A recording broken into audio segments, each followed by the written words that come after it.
I can hear you now. And can you hear me now? I can hear you fine now. Fantastic. Fantastic. How are you? First of all, namaste. Namaste. आप कैसे हैं? That's a good start. I'm not bad. I'm very, very good. I have been looking forward to this simply because this is such a new subject to enter my life. Mhm. Um, and in very, very esoteric as well as very deeply self-reflective ways it has come through. And I mean, if you think about it, reflection is also what water gives us, right? So that way, somehow I landed across you on Instagram, and I haven't been searching on Instagram for anything related to water, but when I came across you, I was so happy because simply on social media, there's a lot of people who pose as something but don't really have the substance behind it. And I don't mean to demean anyone. I just mean to say that I die to come across somebody where I know I will have the chance to remain shut through the conversation and be able to absorb and listen and learn a lot. So thank you so much for taking out the time, and I look forward to how this thing goes. So first of all, you're joining us from New Zealand, aren't you? I am, that's right. It's just starting to get dark here. So Okay. I'm a huge fan of India, actually. I've been to India 9 times. Okay. Wow. Yeah. That makes sense though, right? With water especially. Especially, yeah. Oh, actually, 100%. my name 100%. as Yeah, well, Veda. Veda. Yeah. My Yeah. mum didn't know what it meant when she named me. Wow. She had come to New Zealand on a Russian ship, and she made friends with a woman who was Russian called Vida, and she called me Vida, Okay. Veda. That's how it sounded to her. But halfway through my life, everyone started calling me Veda, and like the Hmm. scriptures. And my mum was Mm-hmm. also, not a very good speller. She spelled things the way they sounded, and Yeah. so my middle name was going to be Karen, but it ended up being Karan, like Arjuna's brother's name. So I've been Wow. given at birth these two Indian names. Wow. So you landed into New Zealand via your parents coming on a ship from Russia, is that so? No, my mother came from England on a Russian Okay. ship to New Zealand, and my father is Maori, so the New Zealand native Wow. Maori people here. Yeah, Yeah, yeah. With that yeah. haka dance, if I'm not wrong, that particular That's one. the one. Yeah. Yeah. I have seen the New Zealand rugby team perform that, and my God, it's intense. And It's it's pretty needed. intimidating. It's needed, I would say, in today's times for men to just come into that, animalistic self and connect with spirit, but not at the lower animal consciousness, but at the one where they're one with everything and they're able to use their embodiment for the right kind of expression. So that's fantastic. Wow. So you have a very, very colorful background uh, to begin with. So your mom is of English descent. She's a mix as well. She was born in England, so Okay. English. She actually English, Russian, Romani, and French. And my father is half Maori, half Scottish. Wow. Yeah. So Yeah. you mean the Romani gypsies? That? Yes. Yes. Wow. Wow. Wow. Your blood is like water. It's dissolving everyone. That's insane. Wow. Wow. All right. So first of all, what I'm going to do is this is not like how there are podcasts in the industry. This is just me talking to you, and it's going to be totally free flowing, and um, you'll have to pardon my never ending curiosity to keep asking more and more questions. But also, first, I would just like to introduce you for anyone who's going to be listening. But the way I want to introduce you is via you, simply because I don't know if I'll be able to do justice to, I know that you have been into academics as well as research and stuff like that. So if you can just tell, first of all, how did you come into being as of who you are today when it comes to through the physical life? Like, how did your journey with water start? And then what exactly do you do as of today? If you can just tell that first, please. Well, that could take an hour. So I'll try to condense it. Yeah. I kind of might go from what I do now and then kind of go back a little bit. So That what would be people good. We can time travel backwards, 100%. Yeah. absolutely. Well, I'm a water researcher, and what I do is I specialize in crystallography. That's really just a fancy way of saying that I photograph water in the state between liquid and solid, whilst it's just beginning to freeze, but before it's completely frozen. Wow. And I influence the water. I like to actually say I inspire the water by doing something, whether that is thinking or using an image or a photo or a song or anything, or a prayer or anything like that. And Wow. then I freeze the water, and then I investigate the patterns that form in the ice afterwards. I call the stage that the water is beginning to freeze, but before it's frozen, the stage of creation, because it's where the water is able to use its building blocks of ice to begin to design imagery that is incredibly complex and very, very relevant to the influence. For example, Dr. Gerald Pollack, who is the leading water scientist in the world right now, he wrote a book called The Fourth Phase of Water. And there are 4 phases of water, not just 3. There is a liquid, solid, gas, and then a type of gel or plasma. And that's the kind of water that is in our cells. It acts like a battery. It has different properties. It absorbs more light, which is an important feature. It has a negative charge. So healthy cells have a negative charge, and that's based around the fact that the water has a negative charge. Yes. It's more kind of stretchy and plasma-like. Hmm. And so it has these properties. And what's interesting as I read his work is that I learned that as water's beginning to freeze and as it's melting, this type of water can be found in these in-between stages. And I think that has been very valuable to me, because I have learned many, many things, both scientifically, artistically, and consciously or spiritually or intuitively, however you would like to interpret that. And I think when they all overlay together, then you have a truth. 100%. And for me, that's been the real beauty of working with water, because you're working with life force and life source energy.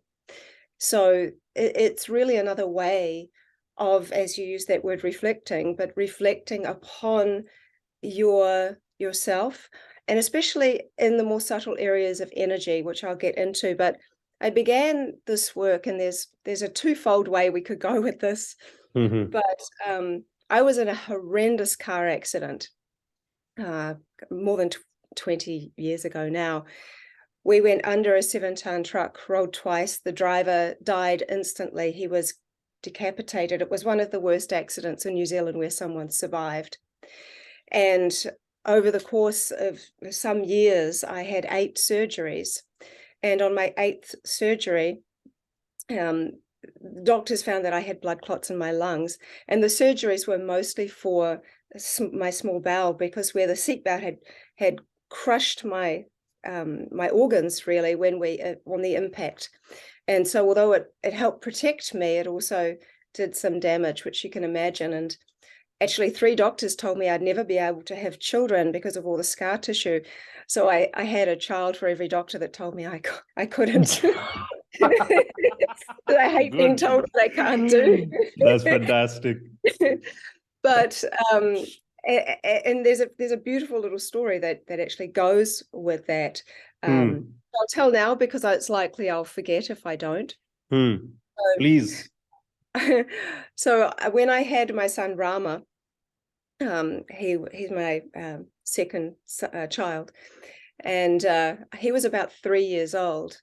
And I was telling a friend who had come down from Auckland. Back then I was living in Christchurch, and I was talking to her about the car accident, and she, we were just talking about what had happened.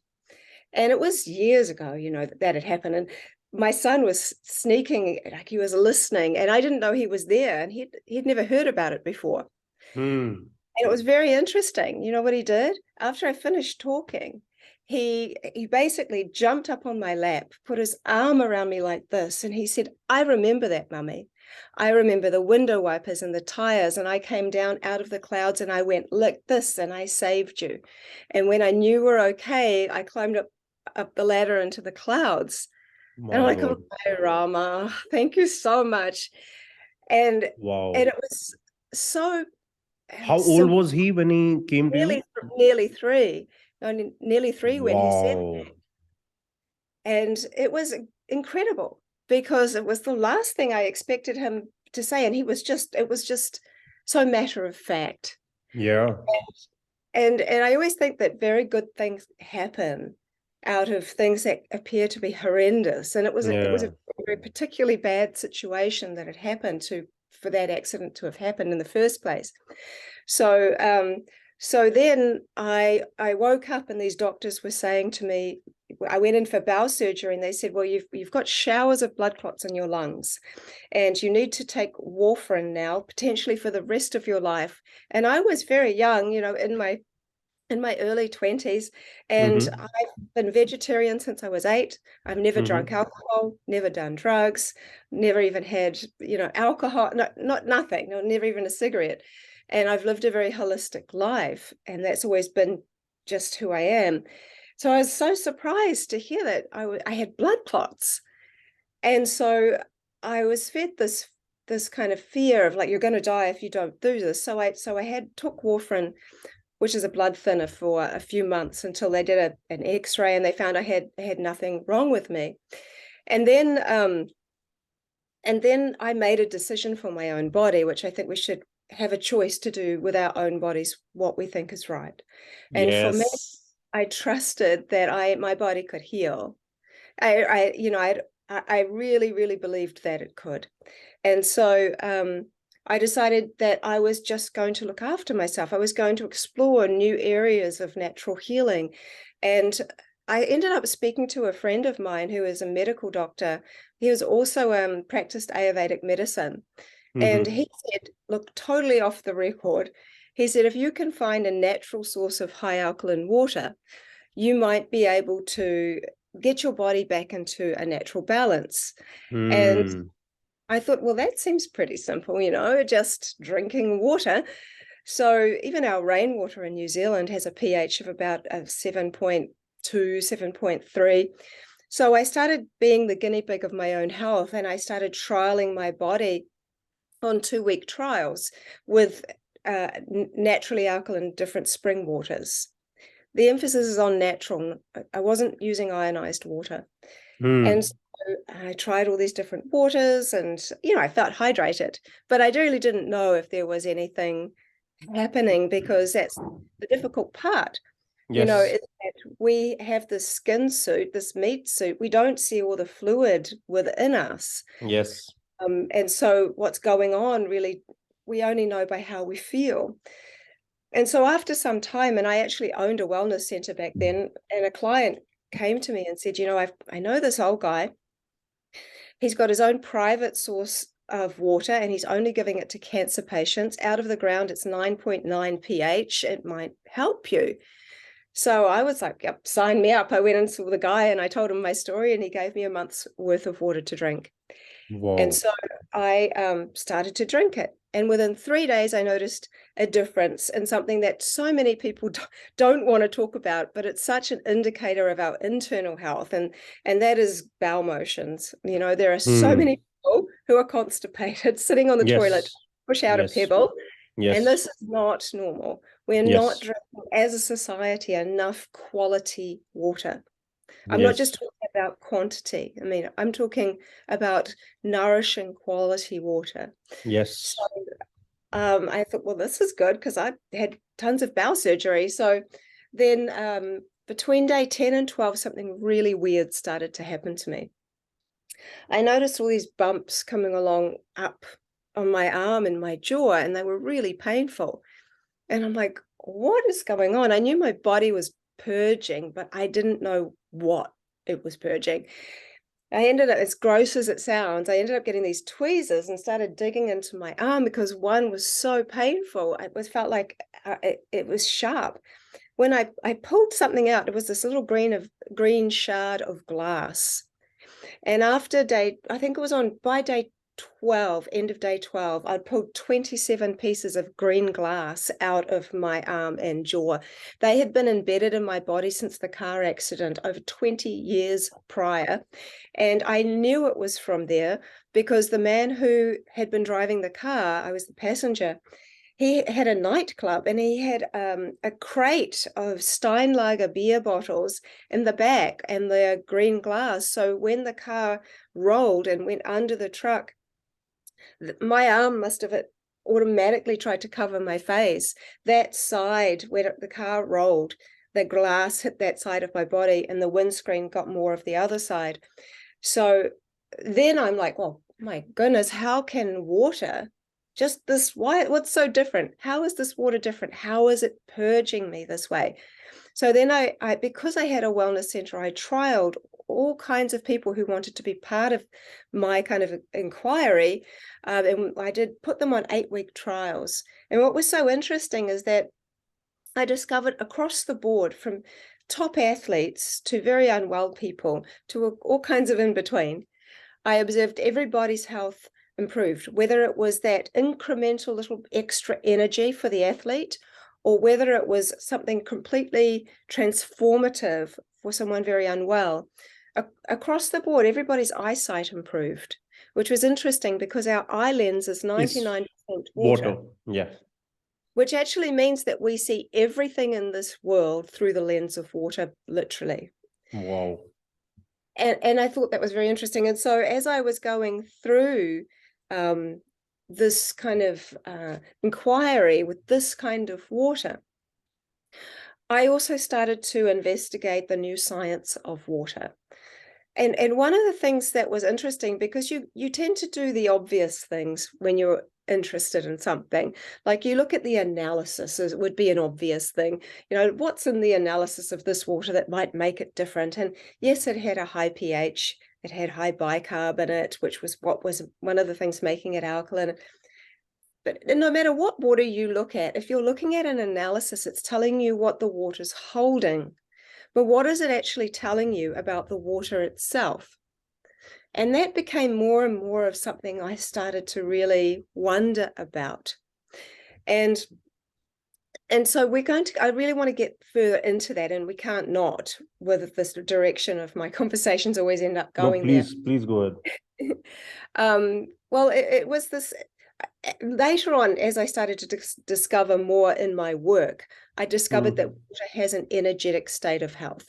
Yes. And this is very much akin to something of which is like a life force energy, which actually, interesting, deeply overlays into what it is to be an emotional person or to have emotions.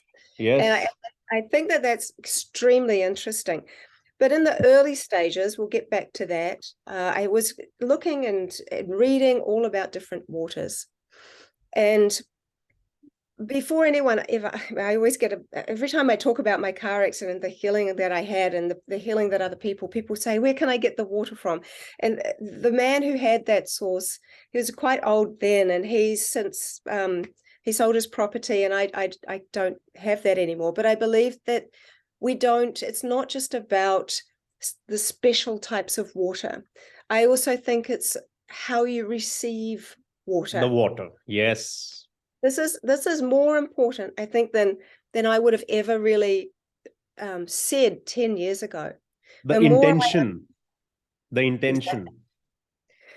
Exactly. And your saliva, for example, is the first fluid that water touches, or that any food touches, before you swallow it, before it enters this water temple that is the body. And so what's interesting, and this is really jumping forward, but I really have done studies.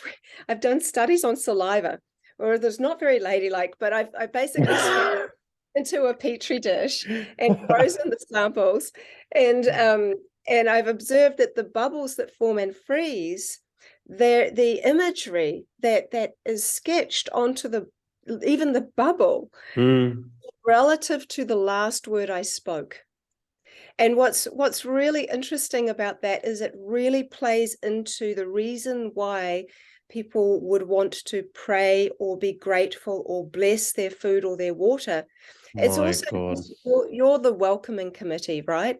And so we often forget about that. For example, if I have an apple and I'm looking at the apple and then I eat the apple, is it then still an apple? I think it's interesting to even think about the process of how we tend not to think about what's happening once something enters the body. It kind of becomes part of us. We get the energy of that apple. 100%. But what's even more interesting, especially around people that are very mindful in sort of blessing or being grateful for their food or their water, is that last word, and words have power, that word 100%. is a vibration that's in the mouth, that's in the saliva. So if that last word is like a welcoming word or a blessing or something beautiful, then the water that touches that saliva is going to accept and be within your body in an entirely different way than if you ignore it. It's kind of like, you know, that saying that guest is God. And so you can, somebody comes to your house, you're not going to ignore them. You kind of, you know, come in, have a cup of tea. And, you know, if somebody comes to see you, it's kind of like that. We have forgotten that water isn't just a resource. You know, my friend Kalani Souza from Hawaii, he says water is a relative. I say water is not a resource, it is source. 100%. And it's just not in a physical body. When it's outside of the body, actually, it's in an entirely different state. And in Maori, there's a word for spirit, and the word for spirit is wairua, means two waters, the waters of the physical waters and the spiritual waters. And I believe there's both in a human being. And 100%. I think that there's actually both in all life. 100%. So this is very important. So we're kind of jumping forward a lot. So after I started to learn a little bit more about water science, I was very curious to see if it was true.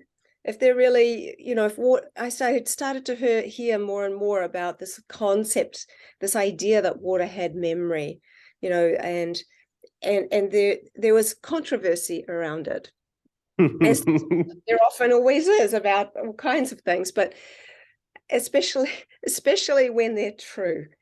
Anyway, 100%.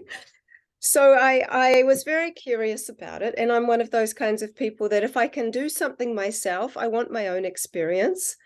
I'm not so good at regurgitating what other people have learned.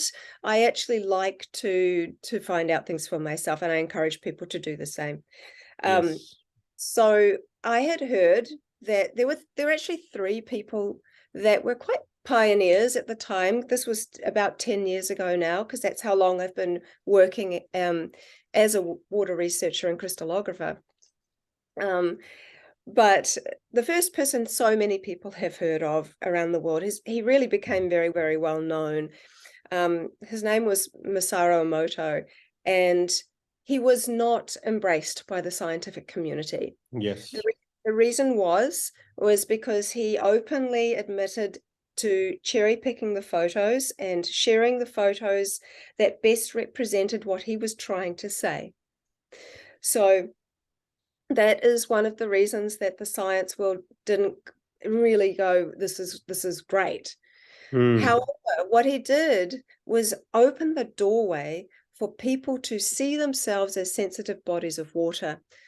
And that was extremely important. And just because the scientific world didn't embrace him didn't mean that lots of other people followed suit. Actually, he's very well loved and very well known around the world because a picture speaks 1,000 words. So for anybody that has never heard of Masaru Emoto, what he did was that he would take, for example, 2 glasses of water, one with the word love, one with the word hate on it. His work was very much in contrast. And he would then flash freeze the water and look under the microscope and take microscopic photos of what was revealed. And for the water that had the word love, you would see beautiful geometries. For the water that had the word hate, you would see that it failed to form structures. Chaotic and unstructured, and love would be harmonious in structure. Correct. And that's what he showed. And he also did the same with music, with heavy metal and classical music. And I really want to talk about that, because sometimes we have to be a little bit careful, I think, because I have children and I work with children too, and adults, when we show too much of extremes of things, because life is so much in between. And I've discovered quite often, if a child can't associate with the worst or the best of things, they tend to think the worst. And it's kind of interesting, because one of the main reasons that my most latest work that's getting quite a bit of scientific attention, that I've been working on for the last 5 years, called hydroglyphs, which we can touch on a bit later, that stemmed because my son came to me after seeing Emoto's work, and he said, Mom, I think water hates me. And I'm like, my child thinks that water hates him? Like, what is going on here? And I said, why? And he said, because I saw these photos where the water responded to heavy metal really badly, and really and beautifully only to classical music. And he said, I don't listen to either. He said, I want to listen to Tupac, and Tupac swears, so I don't think water's going to like that, so it must hate me. And I'm like, oh my God. I said, oh no. I said, listen, water is never in judgment. I said, I can almost guarantee you that whoever did the heavy metal tests probably didn't like heavy metal. But that's not to say that people who like heavy metal are bad people.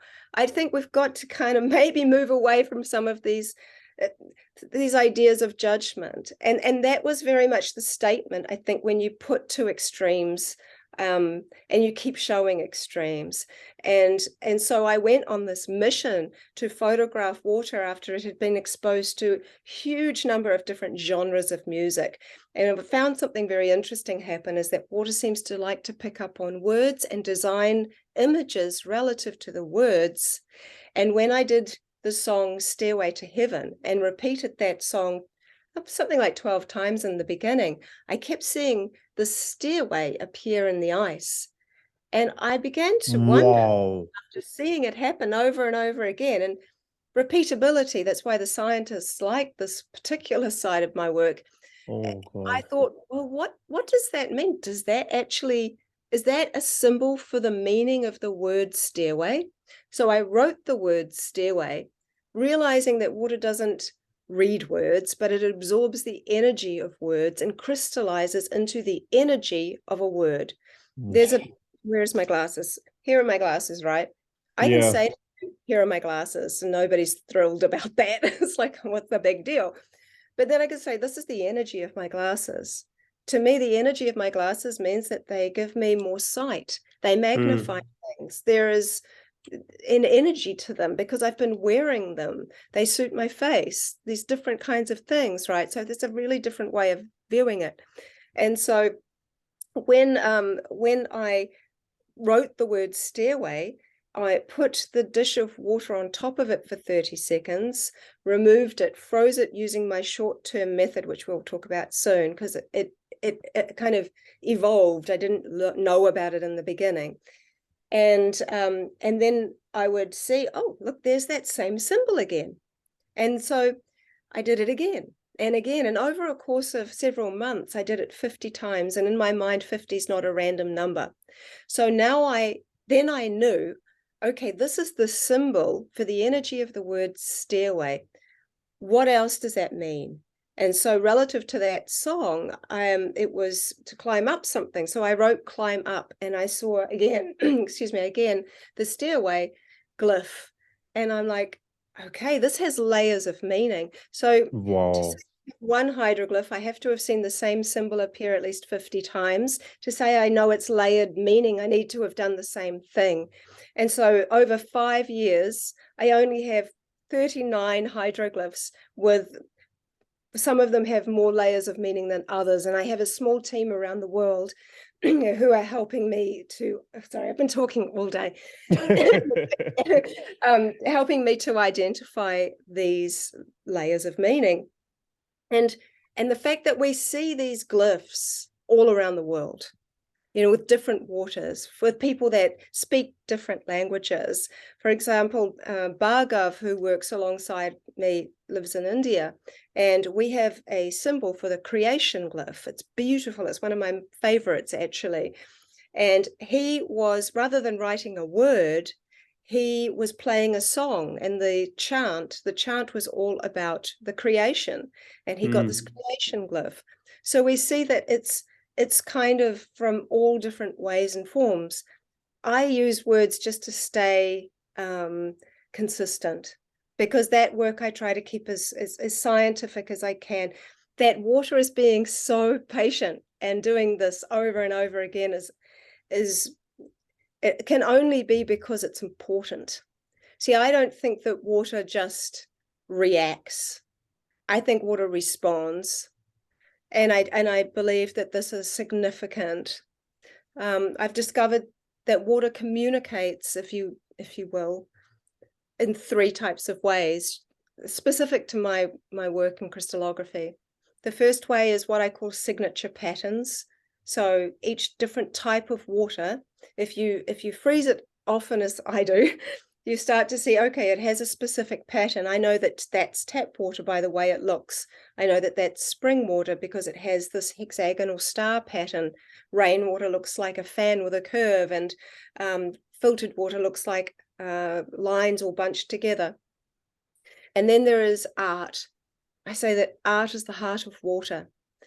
Art is where when you know your signature patterns of water and you've seen it happen over and over again, when water turns into an artist and starts to design pictures, and we're getting ahead of ourselves here, but I'm alluding to my work already. But when you start to see that in this stage of creation in the freezer, it starts to design your face, or a plant nearby you, or something like that, and it breaks away from those signature patterns that you've got to know, then it's just mind-blowing, because it's almost as if it's made a decision to design and sort of communicate in a new way. And then you've got hydroglyphs, which are a whole nother thing. And I teach people how to do this. And now I've been teaching for about 1.5 years. Everybody sees one of the 3. And on my on my beginners workshops, I have around 21 people in a workshop. I teach them my technique. I look at all their crystallography, and it's very interesting because more and more and more, everyone who's from all different places around the world, we start to see similar patterns. It's actually like a collective, that the water is starting to all communicate together. Oh and my this God. is so interesting. And I've done a lot of studies on things like that, specific to tap water. And I really want to talk about tap water because it gets the worst rap, and there's a reason why I'm so grateful for it. However, I'll get back to Emoto. So there was his work, okay, and lots of people saw his work, and it was super visual, and that was great. I think who inspired me a little more, because I'm artistic, so I worked professionally, actually, as an oil painter for nearly 15 years. And so I see the world artistically. So I'm not surprised water designs in an artistic manner for me. But this man, his name is Laurent Costa. He is a French microscopic photographer. He has a book called Journey into the Heart of Water. And what was so wonderful about his work, and he's become a friend of mine now, is that I love it, his ethos, right? He never wanted to experiment on water because he believed water was a spiritual teacher. And so he wanted to know what water had to share with him. So he would invite water to do whatever it wanted. He wasn't trying to control it. He was more trying to just be an observer. He And was so being like water himself, trying to be absorbent and that's receptive. right. So he was wonderful in that way. And so he would sometimes smile at the water. And what was amazing was that in the microscope, he was seeing these smiley faces in the water. It's like water was smiling back at him or designing his own face. And when you see these little smiley faces, and he was also getting hearts and fish and things relevant to him, things that had kind of happened during his day that he'd either seen or thought about. And when you see the little smiley faces and you see this art, you can't not smile because it's so cute. And you have a different response to things when they look like they've been drawn rather than geometries. So geometries, of course, we have these sacred geometries that make up the fabric of life. Yes. But then when you have artistic expression, there's something very unique It about it. brings an inexplicable quality to it, basically. Absolutely right. Yeah. And there's a uniqueness. There's a stamp to that. You can see. You don't just want to look at the artist. At the art, you want to know the artist as well. Yeah. And I think that's the invitation with water. And so this was really, really something for me. And I'm like, wow, that's amazing. But then the third person, his name was Thomas Hieronymus. He was a radionic engineer. And he made a really interesting observation when he went into a Parisian meat market on a very cold day.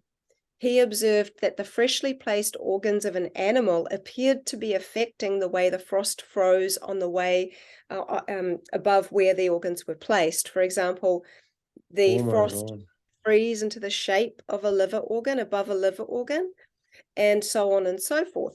And his hypothesis was that there seemed to be some kind of life force energy still emanating out of these organs, even though they were no longer attached to an animal. Yes. And he put that down to there being water in the blood.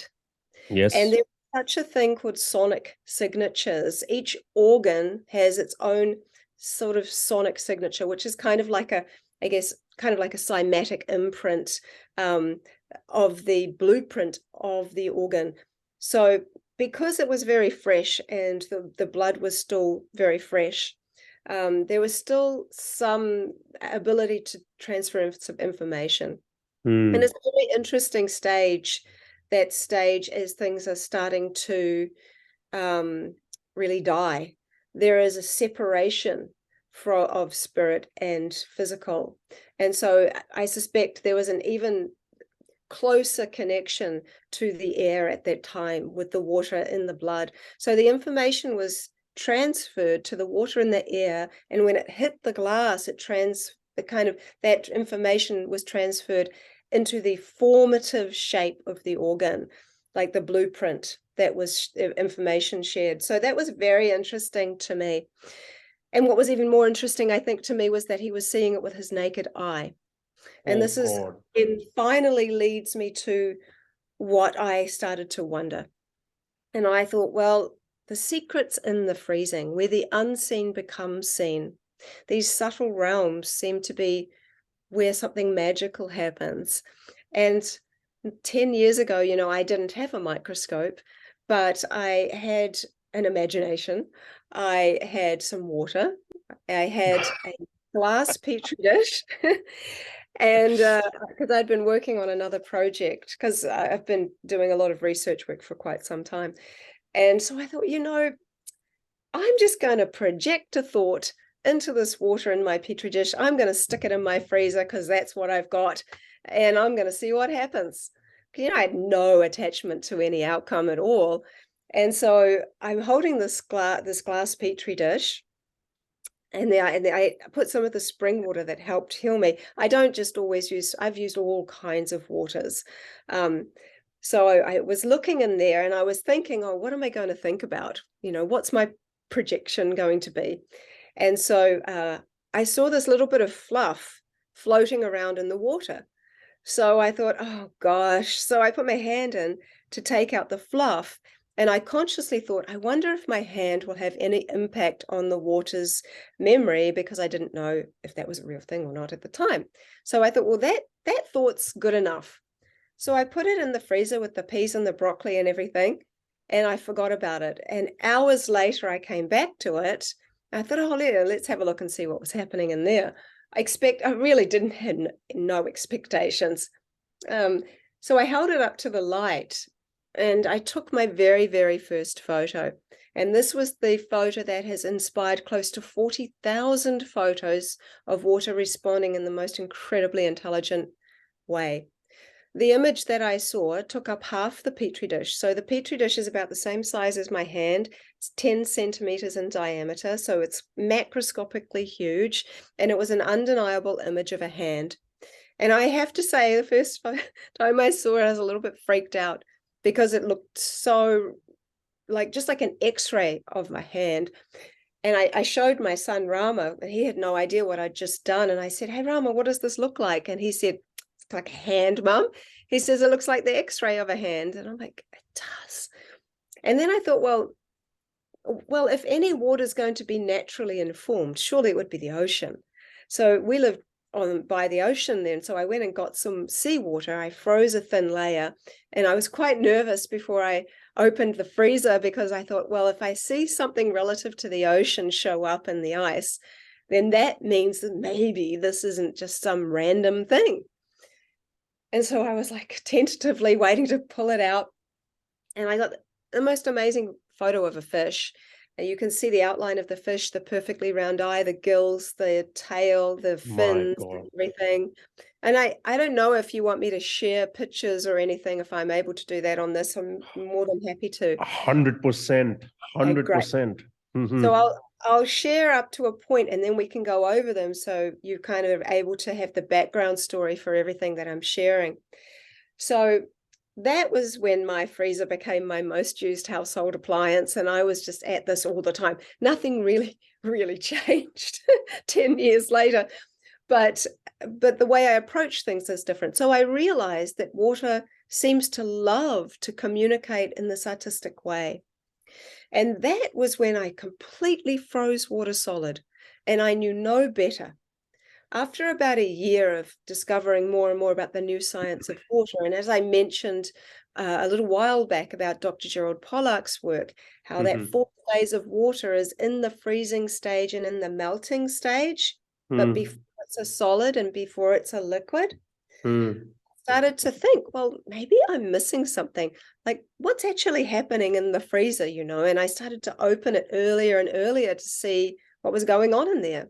And after back then, I had a pretty nice freezer, and it was set at minus 23 degrees Celsius. The things that excite me, right? I'm such a geek. And so after about 4 minutes in that freezer setting, I noticed that there was liquid on top, but there was ice that had formed underneath that was sort of seemed to be stuck on the Petri dish. And I'm like, oh, what's going on in there?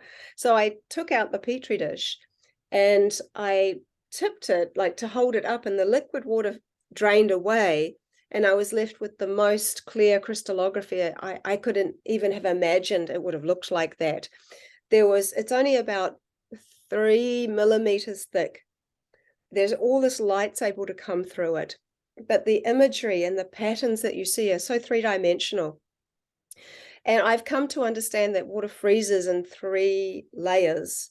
The first freeze is what we are capturing. My technique is understanding the first freeze. The second freeze is when there's another layer that comes over the top, and in between there's a liquid. And when that liquid freezes, that's when the whole thing is a solid. And so the first freeze, I liken it to a glue and a glitter picture. I don't know about you, but when I was a little girl and I was at school, my teacher would give me a piece of paper and a glue stick and say, now draw a picture with the glue stick, get some glitter or sand and sprinkle it on, and then some of the glitter will stick to the glue, and then you shake the rest of the glitter away and there's the picture. Yeah. So the glue is like your conscious expression. The water that adheres to your conscious expression is the first freeze. The water you chip away afterwards is like the glitter that falls away. And so that's a simple analogy for what we're seeing here. So once I discovered that technique, I now look back at all the work I did when water just froze solid, and I realized how desperate it must have been to get my attention, to actually manage to design to form in a frozen solid state. And once I learned this technique, then, I mean, I just couldn't stop. And I've used a lot of different people's faces for facial recognition.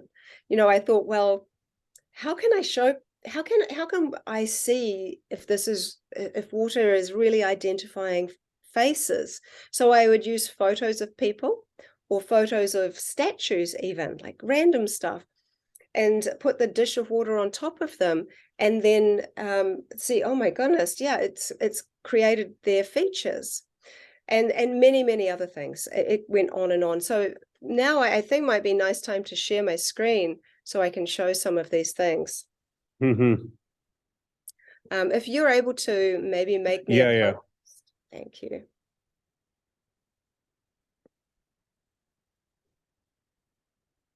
You have no idea how much I'm bursting inside, by the way. You have no Well, idea. I can't wait to listen more, and I can't wait to speak either. So please carry on. I'm dying to hear your conversations Oh, too. you have no idea. You have no idea. But please go on. Okay, well, let's go to the share. Okay, because pictures do speak 1,000 words, and water has 100%. a lot to say. So here we have some ideas of Laurent's work. I mean, most people have already seen Emoto's work, so I think it's nice to see his work. He's not so well known, right? But it's undeniable. Wow. These adorable, like, pictures are I can't showing. believe what I'm seeing. This is real. This is not This is microscopic work. human interference. This is real formation Oh occurring yeah, naturally. Oh my I know God. I know him. He is the real deal. Oh He's my it's amazing, God. really amazing. Oh my God. Um, so this is my work. So here we have the hand, the first picture I ever took that's launched so many photographs. And I think it's really nice to just to see how much it looks like a hand. I mean, without really seeing the work, no one really understands my enthusiasm. So, so as we continue on, I'll just click here. And this is the fish where you can see the outline of the fish. Oh And my God. This is eye, insane. and so why it's all feathery like this is because it's a frozen solid seawater. Okay, and that's different than the salted ice you can buy if you're going fishing or something like that. So this is water from the ocean. It forms in these feathery patterns like this. So I think my technique is really helpful to see because you can understand some really big differences going on. So this is the ice, and there's the liquid. The liquid drains away, and we have like this crystallography that's forming. What's nice is you can see how thin the layer is over here. This is the difference between the two. So here's the old technique, here's the new technique. Now this picture here, I can give all credit to Rama, and my children, Shanti and Rama, both of them have played a huge part in this work. They play with this all the time. So Rama is named after Lord Rama, and you know that he always has a bow and arrow. And so we were talking about the bow and arrow, and he says, does that mean I can get a bow and arrow, Mum? And I'm like, well, maybe not today. And so he said, well, what if I do a test with water? So he projected the thought of an arrow crazy into the water, and he did this entire thing. He even took this photo, and I think his photo skills are better than mine. So he projected the thought, he used my technique, he did the whole thing, and he took this photo himself. And he was just really a little guy then. I think he was only about, well, he's 15 now. He must have only been about 12 or 11 when he did this. So really young. And so you can see the amount of light and texture that comes through compared to the old technique. And so I wanted to see if water could show faces. So I used my friend Wendy's photo here, and I put the dish of water on top of her photo for 30 seconds. I give that as a suggestion. It's not too long, it's not too short. A lot of people have this idea that you need to leave it for a really long time that will make the imprint even stronger. But I haven't found that to be the experience. Water works very quantumly, and the more you work with it, for me, it's you more develop a relationship with it, and it responds faster. 100%. God. to the degree that I actually don't need the protocol. Water already knows what I'm going to ask it before I ask it. God, wow. It's so important, really, to understand. So then here are just some other examples of different people's faces and different designs that have formed. So I think what's nice here is you see faces from different things. Like someone sent me this picture of Sadhguru, and you can see how large it is because this is the side of the dish. So this is his whole Yeah. face beard. You can see I've overfrozen this little guy because it's been a process of getting to know the right stage and different water series, blah, blah. But you can still see the outline. This was a Roman coin. A I coin. love Yeah. ancient history. And then this is a sketch from someone I know. And so Waters designed the faces of them all, which is really, really remarkable. And so I want to show you some examples of my work so that you can understand why I'm so enthusiastic. Over here, you might notice something interesting. So I asked, I know that might sound crazy to some people, but I kind of like that I'm not limited to what I can do, you know. I said, do you know my name? I said, do you know my name? And I write my initials like this, but I never exposed water to them, ever.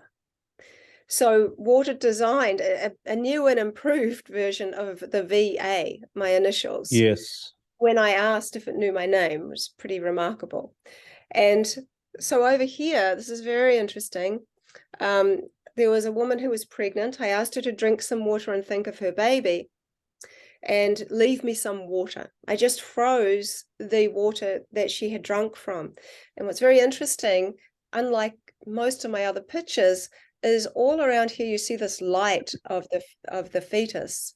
And it's the area where the spinal fluid would be. Yes. Which I think is not to be, overlooked. I think that's important.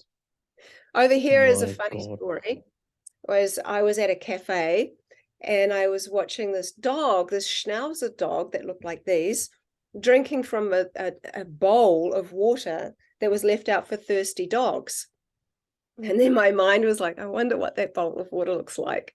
And so I asked the waitress, who obviously thought I was crazy, I said, can I please have a takeaway cup so I can take some of that dog bowl water? And I said, look, I'm not crazy. I'm a crystallographer. I just want to see what it's going to do. And so I went home and I used the water. And it created this image that looks very much like an etching. And you'll see that different colors come through my work. That is because of the background colors and I like to play with the background colors because I'm an artist. People don't have to use the background colors. There's people that do my technique and they do it a little bit more kind of controlled, I guess, but I like the free flow. The middle one here is very interesting because my daughter, hopefully that's not too loud for you, that my family are all watching something in the... No, I can't hear anything. Okay. So she likes birds, and we had a big picture book of birds, and this is a close-up of an owl. So we got a piece of cardboard and we put the cardboard down half the side of the owl's face. And then we put the Petri dish of water on top of the cardboard so it wasn't touching the image. And designed the other side of the eye, which is really, really interesting because now that's led me on to something I'm doing where I'm just putting Petri dishes of water on books and seeing what happens. And so we've started to do that. And my partner did one where he was curious to see about different kind of religious books. And so oh my God, this is going insane in terms of the application. It's insane. It's unlimited. So he put it on the Bible and he got 2 hieroglyphs. And again, remembering that hieroglyphs are the energy of words that have frozen into crystallography. And so he got the 2 symbols, the symbol for message and the symbol for living, essentially living message, which is so sophisticated an answer. So as we continue on, this is very interesting. You can see I put my thumb in the Petri dish and obviously removed it and froze it, and it created my thumb with the nail. But you'll notice at the end that the nail is chipped, Now, what's interesting is 3 hours after I did that, I chipped my nail in exactly the Don't same tell me. place. Don't tell me. Yes. No, yes. And Oh so my God. what was incredible is that's not the first time something like that has happened. Because I don't always influence water, and I'm curious to know what it wants to show me Oh more my than ever God. now. I got this one dish which had this really cool obelisk shape. And I was looking around because often water will pick up on things near and around me. And I was like, I don't see an obelisk anywhere, but I'll just see what happens. And then about 3 or 4 hours later, a friend came over and she was saying, oh, I've just been to the crystal shop. I really want to show you what I got. And so she pulled out this crystal that was in the shape of an obelisk. And she said, have you seen anything like it? And I'm like, well, actually, let me show you this photo that I just took. And it was like almost just, you put them side by side, they were just the same shape. It was really quite remarkable. So My that was God. very interesting. Over here, I'd been cutting onions, and I often have a petri dish of water on the bench just in case. There's one in the kitchen right now, and that's just how I am. And so I was crying. I'm like, oh, let's not waste these. So I like scooped some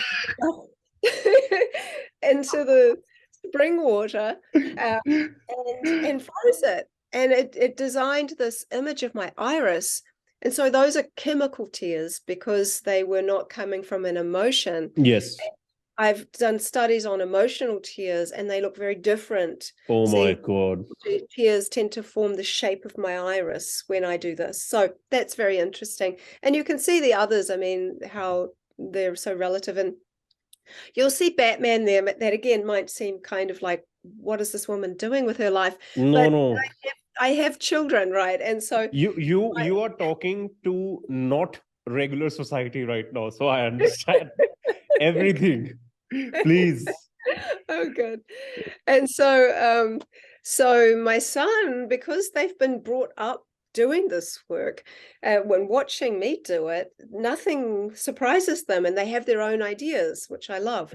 In And so fact, it's crazy that they're growing up in this way. Like I can't wait to see what they end up producing in the world, in their yeah. own lives. I don't even care industrially, commercially, whether it's out there, whether it's their livelihood, I don't care. It's just the way they will grow up as individuals, the harmony they're going to have with the environment around them is going to be insane. Oh yeah, there's some really beautiful and empowered children.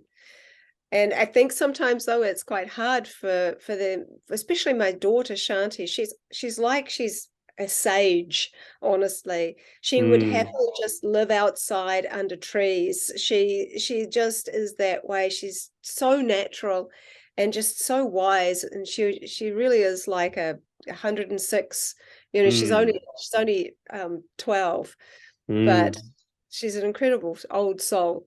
But my son Rama, we call him Rama the Charmer, and he is, and he's very musical. But anyway, so he was watching Batman, and he put the petri dish of water just on the couch beside him to watch Batman with him, and then he did this for himself. He did it, and so really remarkable. And I'm just kind of picking out ones that have little stories. And, this was one of my earlier ones. And even though even this is slightly over frozen, you can still see the clear clarity of the table and the bottle, the shape of the bottle and everything.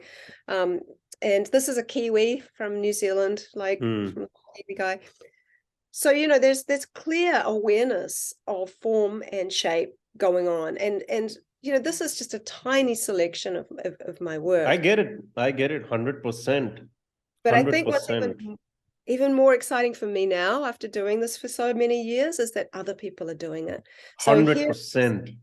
a little bit of their work too. So this apple over here, Dr. Jerry Pollack, there's a lady called Laura who is a friend of mine, and she works at his lab, and she got that one. And that's over frozen, but you can clearly see the apple. This lady, my technique, see the duck that she got here with the beak. This lady was very interesting. She's totally over frozen this, But this was from her bird cage. She got water from her bird cage, and you can see here's the bird, here are its wings, and here are the bars of the cage. My daughter did this. See the face and the eye, and this is a unicorn with a mane. And it looks like something out of Frozen. This boy did this. He was really interested in tarantulas. So this is his little. Oh my God. And this one was somebody who had seen this work, and this was a good little girl, and so she had a mouse, and so she used the mouse water, and this was her design. So as we get on, this was a boy who was doing a study at school about big cats, and he used this picture and before as an inspiration. And you can see he's got this amazing artistic expression. And what we're not seeing is a photocopy. And I think that is amazing that we're really seeing an artistic expression here, because nature doesn't do photocopies. You know, even in the different subtle layers, you might have identical twins, but their personalities are different. The way they think is different. They have different kind of ways of being. And each flower might look the same, but there'll be tiny little things that are different. And I think that this is important, is that we're seeing that water in each instance is designing. And it's amazing. Like, if you really, really think deep. Now, why would anybody want to do an influence of, like, nail cutters? Doesn't that seem crazy? But this is from John. John works with me doing this crystallography, and he's been a great help. He's an amazing guy. He lives in Utah. Now, he didn't use that as an influence. It was sitting next to his petri dish. And what's amazing for him is that he lives in an area where in winter it's very cold, and all the water he does is freezing outside, not in a freezer. So he's watching it freeze and filming it freeze. Wow. And so this was formed organically outside. So we can safely say these designs are not happening because of some weird blowing thing that somehow happens in the freezer. We're seeing all of these formative designs too happen with people that are doing this outside. And I need to talk about light. We cannot talk about water without talking about light. 100%. So I've captured this. So this might not seem like much, right? But it's a big deal. And I'm going to explain why.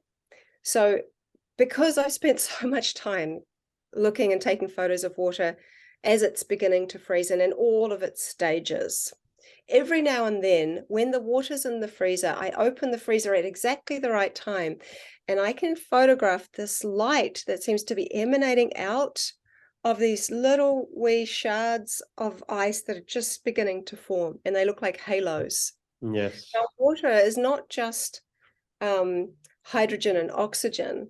It's a huge amount of photons. So water has a light source. Now, I want to share a story with you that was told to me by this American Indian indigenous woman.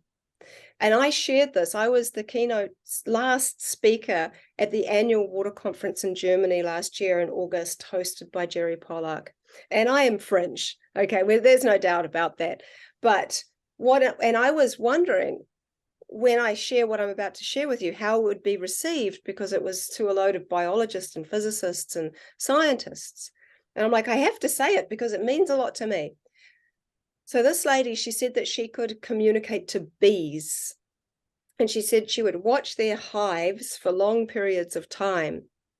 And she said eventually this bee communicated to her and said, we don't mind you looking at our hive, but please don't look at it for such a long time, because your conscious expression is putting too much light into the hive, and we like it to be darker. And I'm like, oh, so what we put our focus on is also where we put our light. And so when I put this all together and I realized, this relationship is a bond, and this bond transmits light, which allows water to design. And I think it is light that is paving the way for the design of the ice. 100%. or sound, because obviously kymatics is also there. How And do you I say think, it? Is it cymatics? I think I heard you say it cymatics, but I've heard kymatics, so I don't know.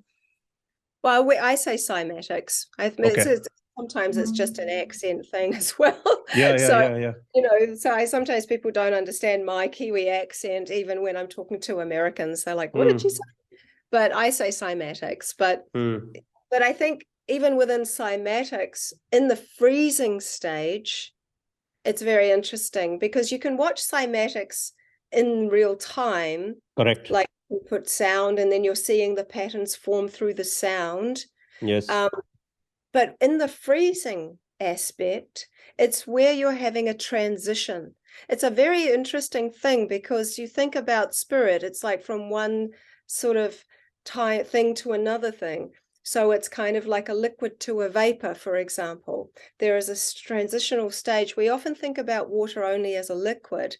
Hmm. Uh, what's interesting is that water, what we know about water, firstly, is very limited. So I'll just stop this and we can talk Hmm. like this. And I've got many other things to share, but um, water itself, I think, we don't know. Science doesn't know exactly where water came from to seed the earth, where its origins were. The science is out. Some think that it came from meteorites and asteroids.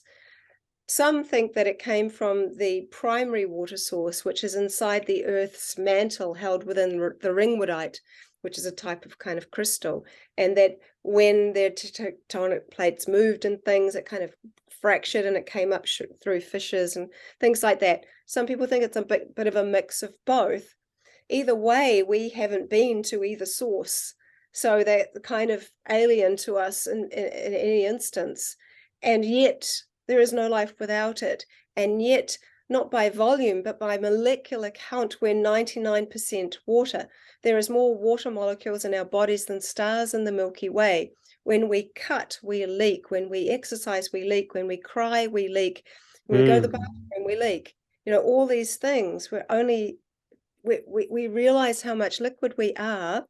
Hmm. Before I forget, our body is so sophisticated Hmm. that when we cry in our deepest sorrow, our face is designed in such a way that our tears come out of our eye ducts and come around our cheeks, but they naturally go back towards our mouth because they've been reordered and restructured as a medicine to help to heal our hearts. It's so interesting when we start to realize that the fluids within us are so incredibly aware and empowering and empathetic. And these qualities I see in water all the time. And I think certainly one of my most shared studies has been on egg albumin. And people will go, what even is egg albumin? But it's essentially it's egg white, and there's Yeah. two parts in egg white. There's the Yeah. gloopy gelatinous part, and Yeah. then there's this thinner part that runs and is a lot more like runny saliva. Yeah. When you freeze that thin part, I've identified that there are 6 specific patterns in free-range happy hen eggs. But in caged hen eggs, only 2 of those patterns can form, and they're the most rudimentary. Hmm. God. Now, here's what's really interesting. So I thought, well, what happens if I put one free-range egg and a caged hen egg, and I put them side by side and I leave them overnight? I'm very curious, person. And some of that was inspired by the work of Luc Montagnier, whose work was involved in what's coined as DNA teleportation. He was a very serious scientist. He won the Nobel Peace Prize for discovering AIDS. And essentially what he did was that he got 2 test tubes, if you will, of water, and one had a sequence of DNA in it, one had nothing in it. They were left side by side overnight in radiant light, and I think that there was a very low frequency that he used. The next day, he removed the one that had the DNA in it, and he focused on the one which was just pure water. He put a precursor to the DNA in it, which was some powder or something, to see whether or not there was any DNA in there. And they found some. The DNA, there was actual evidence of DNA within the test tube of water, which was empty, but sitting next to the one that had DNA in it. And this has actually been repeated.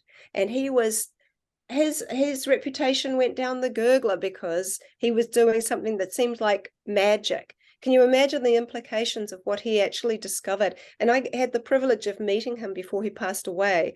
And he stood up for a lot of things that as well. So he was really showing us something very interesting. So then you put that into context in an intimate level, or even just sitting next to somebody, like what is happening. And then you imagine, in intimate situations where we kiss, where we make love, where we do these things with a loved one or, a partner. And then you imagine the information exchange that is happening. You think about kissing someone, we've already talked about saliva. And the saliva is such an intelligent fluid. It knows the last words you spoke, let alone everything else. And so you might be on the fence about somebody and think, well, they seem really nice, but I just don't know if I want to take it any further. The moment you kiss, you know more about that person and how you feel about that person in that moment. So this is our intelligent fluids, like knowing and reading the information from the other person's saliva. It's incredible. Plus, on top of that, we have this all this fluid water within us, obviously, but then we forget about the water in the air around us. The fact that we breathe is meaning there's water in the air around us, and the water in the air around us is attracted to our electrical charge, and we have an electrical charge. It's not woo-woo. Heart math can measure it, and we are electromagnetic beings. Yeah, of course. Yeah. And so that's very real. But that also means that some of the water that is in the air is attracted to our electrical charge, essentially giving us this web where we are able, like a liquid antenna, we're able to pick up information that is in the air, and it is then brought into the human body as felt as intuition. And so it's how we can go into a room which has some dense energy left in it, and we can go, oh, I just don't know. I don't like how this feels. Or when you meet someone, it's like, I feel like I met you before, how do we know each other? And we don't know where it's from. Well, when we have our own individual sort of signature patterns all the time moving around with our energy fields. When we meet somebody who we have an immediate love for or liking for, often our energetic patterns look very, very similar. And that process of falling in love or rising in love, or however you would like to term it, is really often about starting to learn to mirror the patterns of the other person. So rather than it being about twin flames, it's actually more like twin patterns.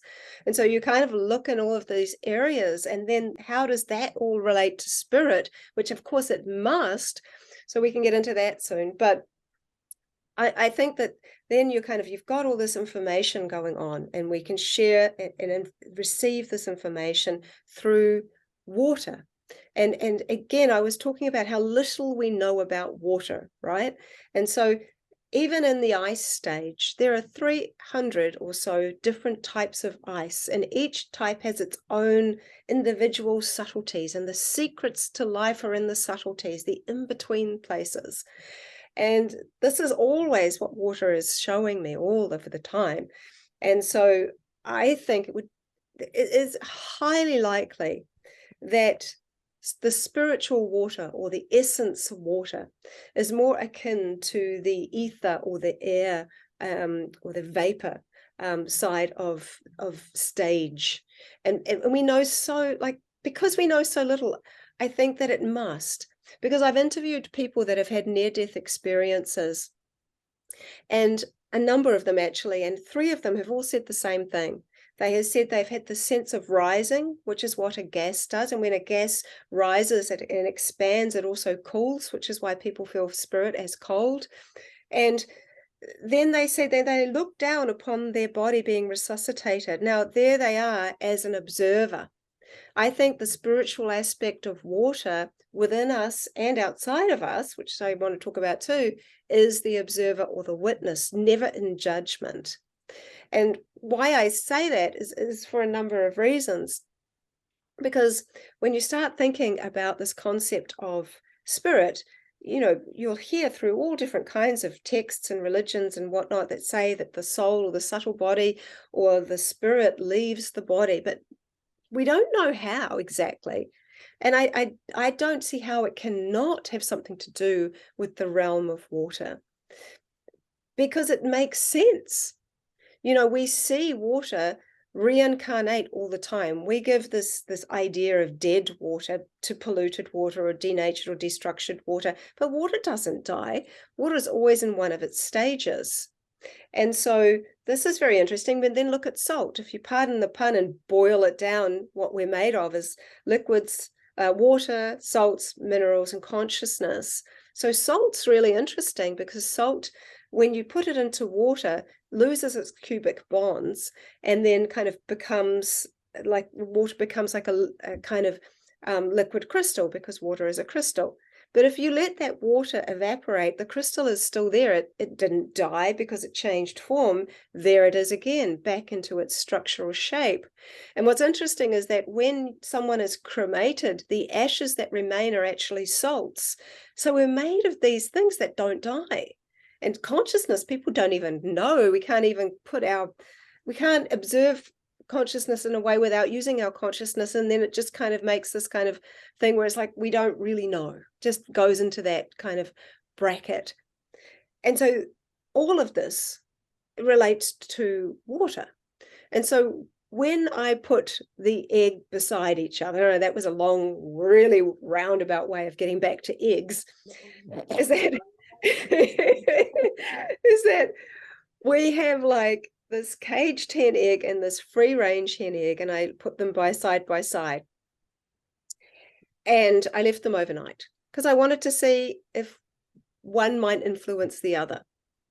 And what was so interesting, and I have the pictures to show you, was that because I've done so many hundreds of these, I know exactly what these patterns are. Anybody can do them. If you have a free range egg, find that saliva-like fluid from the egg white and freeze it. You'll see these patterns. This isn't around the conscious expression, although I can add to that, but it is, anybody can do it, and it's easy. I can send you a link how to do it. It's simple and fun.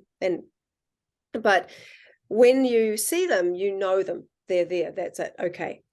But the caged hen eggs really struggle to form even two of these patterns. What was interesting is when I had them side by side and cracked the free range egg, it looked beautiful. The caged hen egg, its patterns had changed so much it started to look like the free range egg. And I'm like, wow. And I shared this on social media and everyone was like, oh yeah, but what if you surround it by bad eggs? Surely it'll go bad. And I'm like, God, look at our human nature now. We've become so cynical. So I'm like, okay, guys, I'm going to do that. So I put the caged hens, put the free range egg in the middle, and I surrounded by caged hen eggs, and I did 2 controls. And I left them overnight. And what was so interesting and so beautiful and so fascinating at the same time was that the free range egg in the middle, its structures stayed beautiful. We saw all these complex patterns as per usual, but there was healing by proximity.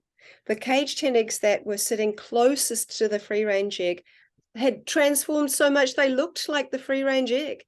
And the ones that were further away had also improved, but not as much. And I repeated this test and I saw the exact same thing happen. And here's what's super interesting about that is that these eggs were not fertilized. What does that mean? What that means is that the potential for life was still there, was already there. And that the potential for life could still improve. And that actually it makes so much more sense that things should improve rather than degrade. Because if you're looking in this primordial stage, especially in nature where the weak animals don't necessarily do so well, doesn't it make more sense that they would want to improve rather than just destroy everything? Of course it does. It doesn't make sense that it would work the other way around. And then when you put that into context of people, sort of suggesting that if you heal yourself, you heal others. And I remember one of my teacher in India, and he was saying to me, he said that the greatest saints and the most wonderful people that have come to the earth, that have been the vessel of divine love, he has said their energy that has emanated so far beyond what we can see has spontaneously healed and helped people so far around the world that they would never meet just by who they are. And often people wonder, it's just me. What can I do to help heal the world? Well, I think it's really simple. I don't think it's so hard. It's simply just to start helping yourself heal. And I think that water really wants that for us. We are so much water. It's actually more in our nature to want to heal others. It's quite interesting. Sometimes we're more wanting to help other people than really help ourselves, right? And so I see this. And so I've got tap water and sat it next to spring water. And I left it overnight. And what's so interesting is that I see an improvement not only in the tap water, but in the spring water. And that has shown me that water's real nature is to improve things. And I think that's very encouraging. Now, tap water I want to talk about. And I'm sure you must have like loads of things to ask me, but I would like to talk about tap water, and then I'll kind of be quiet for a bit. But tap water gets such a bad rap because obviously it's got pollutants and things we don't want to be drinking. We need to filter our tap water. And because it gets such a bad rap, people don't pay any attention to it. Firstly, that is such a first world problem that we have tap water coming out of our tap. Oh my God. I mean, and it's a first world problem asking what kind of water should I drink, not what water can I drink. And I really recognize that because I've spent a lot of time in third world countries. And so I just always have to say that. But so tap water, because I've used it so much in my work, I've got to understand its signature patterns.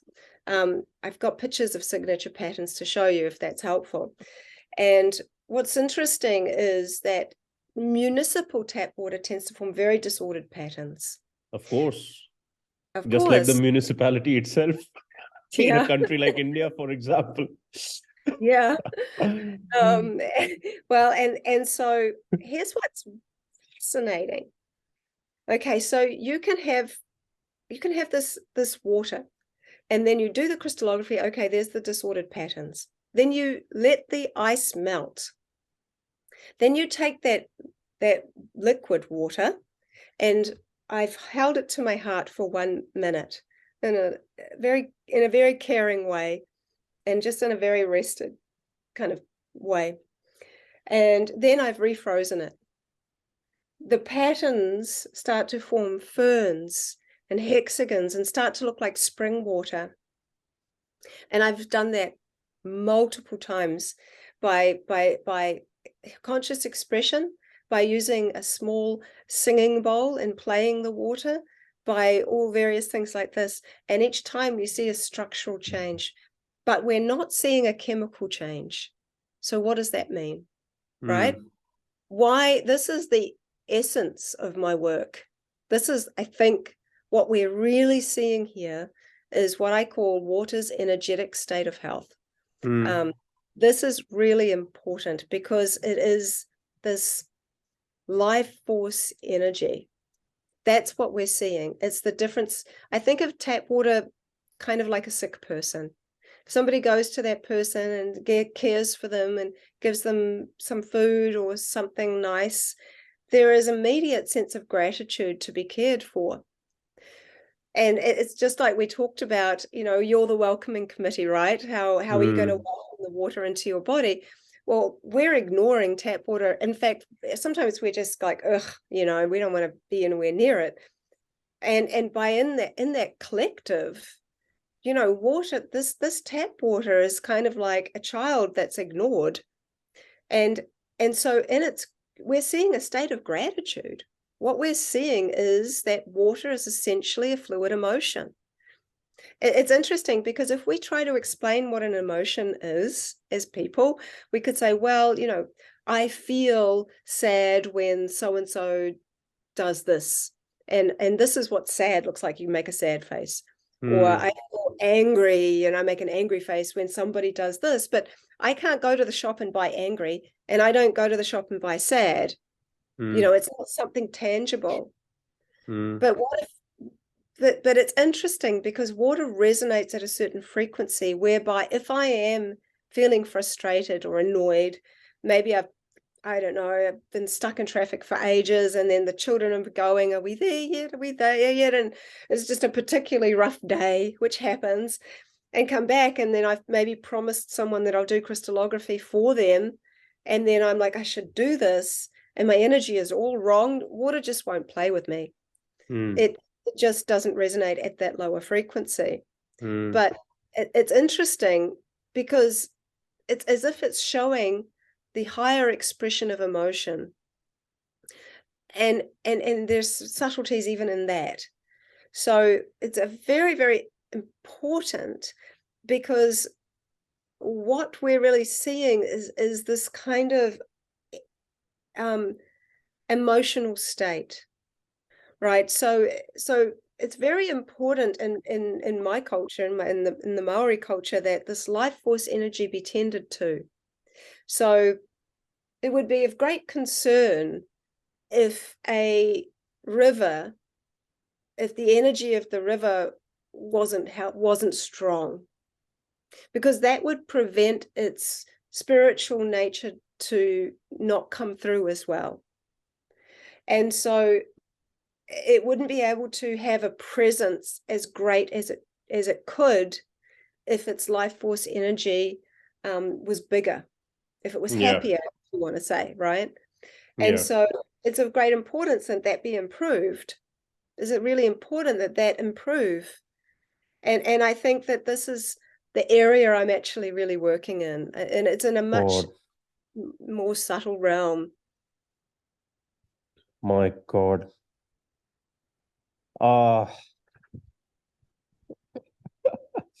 Where do I begin?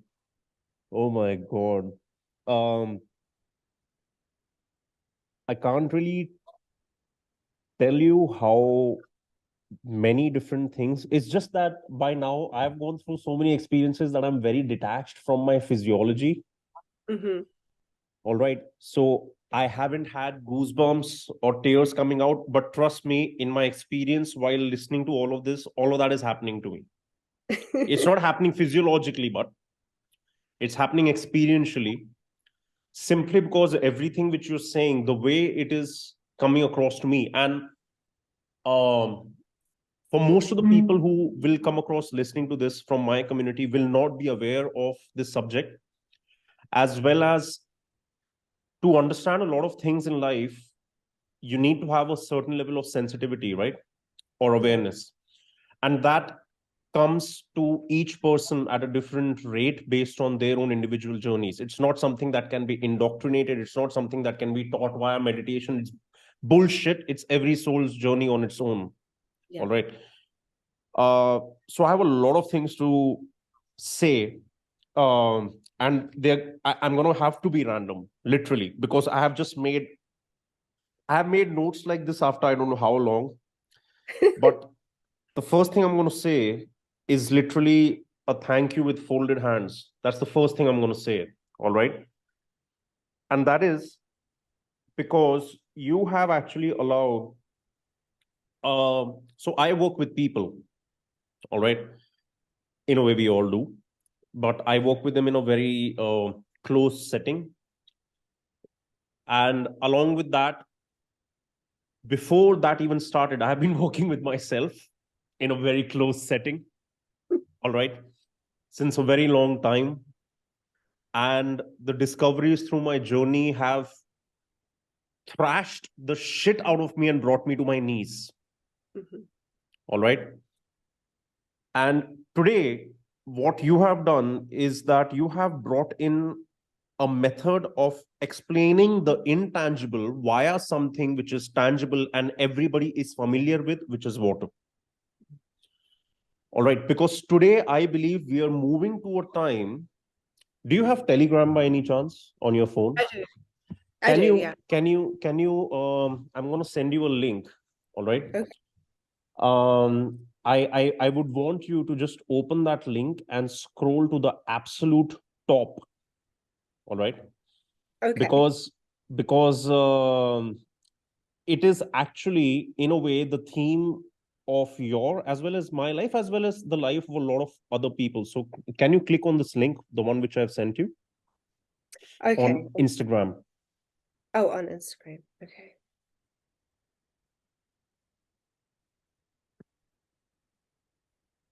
It's doing its thing. Mm-hmm. Okay. It's updating all my thousands of chats. Okay. All the All way right. to the top. Just come all the way to the top. Are you there on the channel? Can you see Sarath Kalra over there? Yeah. Fantastic. Yeah. See the first thing that I've written over there. That's really profound. To know the subtle, it's actually heavy. Yeah. All right. And the way your life kind of changed because you had to heal yourself after that crash, which in a way almost, killed you. Mm-hmm. But from there began the journey where I don't think today obviously you have to care at some level because you're still in the human meat suit about, okay, I have children, I need to feed them, I need my livelihood. I know at some level you care, but I know at some level you don't care about any of this. Mm-hmm. Simply because of the amazement which you must have been coming through over all these years, ever since you started heading in this direction. All right. That's the same as how my life is right now. There is no reason for me to live after the kind of things which have happened with me. I personally do not have a reason to live, but the amazement that I'm still alive after all of this is what keeps me going. And the connections which I have found between everything, in a way, it's like even water is the conduit for all those connections. All right. So what I'm going to do is I've written a bunch of different things and I'm going to just come to them one by one, linking back to different things which you have said. All right. And it had to start with this, which is to know the subtle, it's actually heavy, because that is true. All right. Now, out of all the things which you said, the number one theme, which I believe in a way water has also communicated to you, is love. Mm-hmm. All right. Because the way water is, if you remember, there's a very famous clip of Bruce Lee, which roams around in the self improvement world, where he says that, be like water, my friend. You pour it into a cup, it becomes the cup. You pour it into a pot, it becomes the pot. All right. For me, I hate the self improvement industry now because it's not about improvement of the self with the capital S. It's about making yourself better than the ones next to you. So it's still very egocentric. All right. But why I love that, especially, is because in a way, he's talking about consciousness. Mm. You fill yourself with whatever you want to be, even if you're not that in the physical realm, but you will become that, because the first place to become something is within you. It's not outside. It's not that when I will have a nice car, that's when I'll be rich. That's stupid. It's when I'll be rich inside, then I'll be rich. And I know that by now these kind of things have been put upon people so much, but I think most of the people are not able to understand them for their true meanings. They're only looking at the material application of it for self gain, that they kind of miss out on the true gains.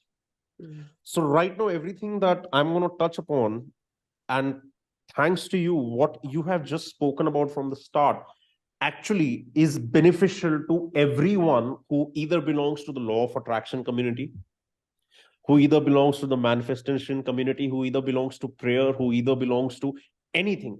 I'm not even talking about, wishes and dreams. I'm talking about actually it relates to everyone. Because to be honest, I'm surprised that you have so much exposure, and I'm sure there's way much more than we have spoken about. And I know also that we need many more conversations in the future.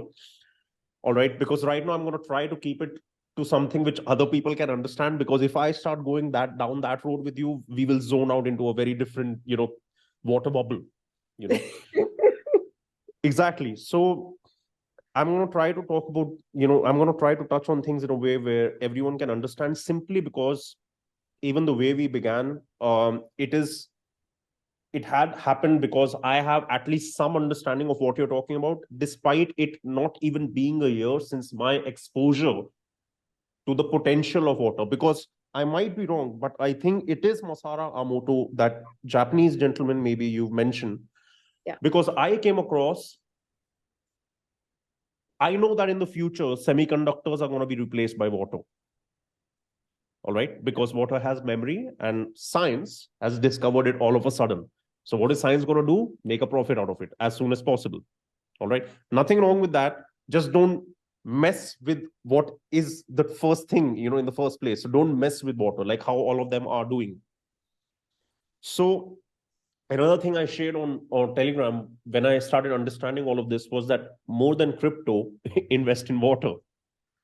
Yeah. Because the times we are headed towards, whether it is via your research on a scientific basis, whether it is my personal interest in astrology or in geopolitics or in a bunch of different ways, I personally know that water is going to be costlier than a lot of things in the future. And that's not a nice thing. That is not something which I would wish for humanity to go through. But it is humanity that is making it happen in the first place. So we will have to pay the price. So that is something which is Can I beyond say us. something real quick Please, about that? please. Well, it's interesting because there is such a thing called primary water. And every time I've tried to post anything about it on social media, it gets taken off with no explanation. And it is a very real thing. Primary water, there is more drinkable water that is held within the ringwoodite inside of the Earth's mantle than there is in all the oceans across the entire world. Where there is scarcity, there is profit, there is value. Or where there is created scarcity. Well, yes, that's true. But created I also scarcity. That's right. And that's kind of what we're seeing. 100%. Is that all we know, we get told so much stuff by the media, but unless we actually know people that are out there doing the work, and that this man who passed away relatively recently was actually working, drilling and getting primary water in the desert. I mean, it's there, there is a lot of water.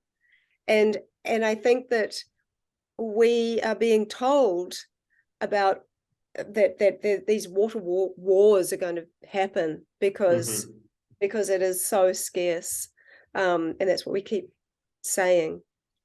But I don't know if that is a narrative, because I don't know that's not I don't think it's 100% true. And it's interesting because you're right. I suspect that will be what happens. I suspect water value will go through the roof because this will be kept way too quiet, and the few people will know about it. But it's sad to me. One of the things in hydroglyphs, for example, these symbols that I talked about, one of them is for money. Its secondary layer of meaning is abundance. And when water is bought, when I do these workshops with people, I can nearly always tell that they have bought the water, because there is the coin glyph in there.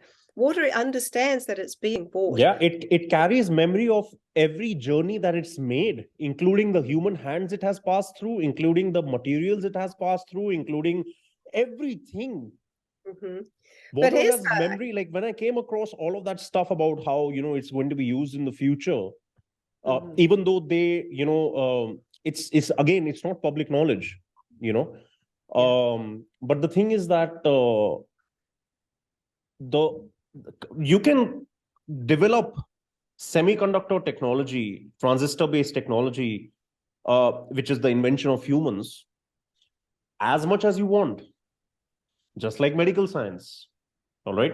You can invent as much as you want and say that this is the latest scientific research. So you put this in your fucking body. All right. But the truth is that our creations can never be more sophisticated than the creator's creations, No. no And matter what it is. And you will see another thing written on my Telegram: scientists are spiritual, they just don't know it yet. I like that one. You know? But I even take it back to this idea that we're selling water. If you consider how much water we are, we're sort of selling ourselves. Yes. It's a really interesting dynamic that we've got going on there. Yes. So let me touch base on all of this. All right. My God. So where do I begin? So I touched on the love aspect of it, right? Because, for example, I remember there was a podcast I did probably around 5, 6 months ago. Somebody invited me to speak, and I think they were just so blown away by what I said. And I was just talking about myself, but I think it hit them in such a way that I think they've just stopped everything to just look into themselves using all of that. So, but so I have my water over here, right? And I was talking about, I think it was something to do with the nature of love that, because a lot of the people today are being sold a lot of things. Everything is being weaponized. That's why I have another thing written over there. When you said words have power, I have a talk that I was going to deliver at one of the very famous colleges in India, it's in Bombay, called Narsi Munji. And I was going to deliver a talk called Language as a Weapon, because that is literally what it is. So even when you said, um, whatever the media tells us, whatever the media shows us, when I will speak to people, I'm going to replace that as however the media programs us. Do you get it? And I Yeah, it's think not that's, for the program, right? yes, and I think that is so incredibly important, because the nature of belief also changes based on the influence that you're surrounded with. Just like the egg example, which, if you'll come to the self-improvement community, they say you're the average of the 5 people you surround yourself with. While yes, that is true, but it is not more superior to your solo nature. If your solo nature, you can choose to be whatever you want to be, whether there's 5 gangsters around you, 5 saints, 5 prostitutes, it's going to have zero effect on you. This is what people today do not understand, and that's why they're so caught up with the outside that they want to change the outside. They want a better outside. They want to choreograph the outside. How stupid is that? You're not using your own technology, to put it in one way. So that's one thing, because coming from language, all right, whether we talk about water, whether it is, as you said, we are selling ourselves. So femininity on the global scale is in a very messed up state, and so is masculinity. I through my work, what I found is, like, if you take something as a baseline, which where the masculine and the feminine can work in harmony with each other, we're in a stage today where the masculine is very deflated and the feminine is very, very inflated. That's my opinion, based on what's being sold and told to all of us over the past 70, 80 years, since a certain brand of empowerment came along for women, which also was a very, um, it was a very engineered thing. Yeah, I watched a whole video about women's rights to vote and how that came into being, and Yeah. how it's more to then not only to vote but to work. I think it was to vote. Yes. Sorry, Yes. and to work, it means that then To they could enter the be workforce so taxed. that the government earns double the taxes. Yeah, but then it All right. takes them away from the children It takes as them well. away from what nature, gave birth to them for, which was to give birth to more nature. Mhm. You know. It's a huge honor. I've got a thing that one of the nice things about the water molecule is that there are 2 hydrogens and they're both feminine, and the big oxygen, which is masculine, and together they create this beautiful balance and liquid life on Earth. And Yes. the feminine is in the mode of levity and the masculine's the mode of gravity, and they're in balance. And that's what I love. One of the other things I love about water, you know, you Yes. kind of keep seeing these things where there is a harmony, and I think that's so important. Yeah. So I'm going to touch on this one thing after that language is a weapon thing, where, you mentioned that just like in India, when a guest comes, you welcome them home. So the Sanskrit saying for that is Atithi Devo Bhava, which means the guest is like God himself. Now, why is it like that? Because obviously, if you will compare the Western and the Eastern cultures, the Western cultures are very individualistic. So they're very rooted in separation, me and mine, them and theirs. But in the East, because we recognize that we all come from the same place, whether we know about that place or not, that's why we even welcome an alien into our home.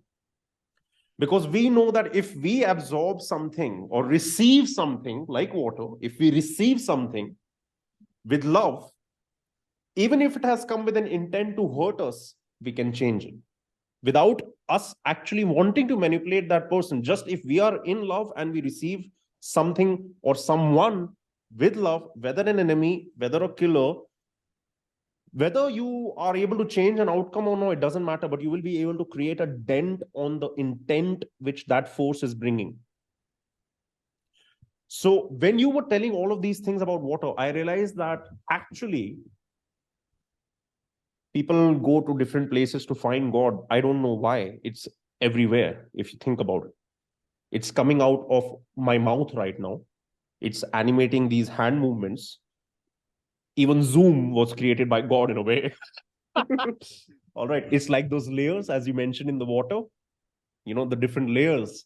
So, the same way, if overall humanity today, which is being sold the idea of you are the best, you should prioritize yourself, you should do things for yourself. All right. Why, for example, I gave this example in one of the podcasts in India, especially based on the whole 2020 fiasco, which they sold to the freaking world, that they were like, don't step outside, keep yourself safe. We will deliver food to you. I was like, what about the guy who's going to come to deliver? If there is a threat, it applies to everyone equally, right? Who the hell are you trying to fool? And you won't believe it how much certain industries made in this engineered timeline of 2020. All right. So they are continuously forcing more separation on us when the whole point of life is to start. So my name literally means the border, the limit, the separating line. And I have understood, just like how you have understood in a way through your name a bunch of things, I have understood through my name that my ultimate aim is to dissolve myself and to dissolve all those lines within me that differentiate separate parts of me.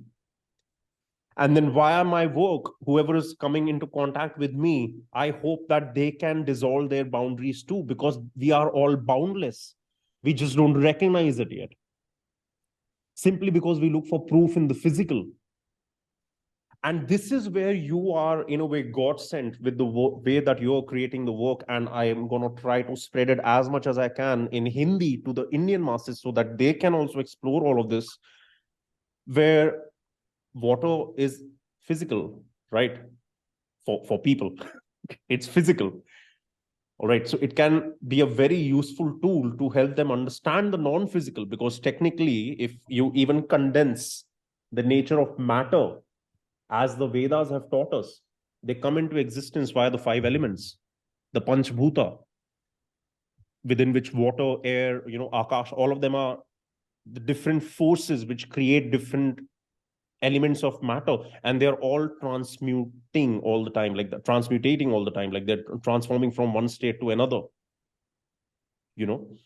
So if we can start understanding that at our basal levels, You know, I might be wearing this and going to a restaurant. Somebody else might be wearing a very dirty or whatever. I don't know what. Somebody could be wearing a gold shirt. Somebody could be wearing, looking like a homeless person.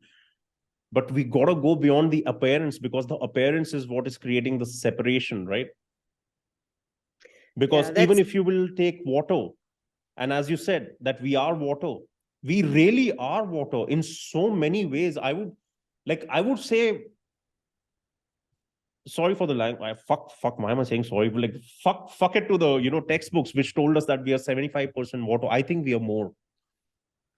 I think we are more, not by the quantity of measurement that I can do in a lab and then, you know, certify my claim on it. Fuck that. Even my thought, even my nervous system, even my lymphatic fluid system, everything, even my sexual fluids, even my blood, everything. And I'm so amazed at this fourth stage of water that you spoke about, being a stage which is, you know, like plasma or gel, like between solid and this thing. Because in a way, to sustain a human body, I think that's required. Otherwise we'll just melt off, right? yeah. And we should simply get so humble that plasma actually, forget what it is looking like in the 3D environment, but it has an integral force that is holding this body together. Why am I not simultaneously disintegrating into space? What is the bonds which you're discovering via your hydroglyphs and, you know, the crystallography, or whatever term you used? That what is the force that is animating those bonds? You know, when you're clicking photos of that water, there is no engine behind it, or there is no AI behind it.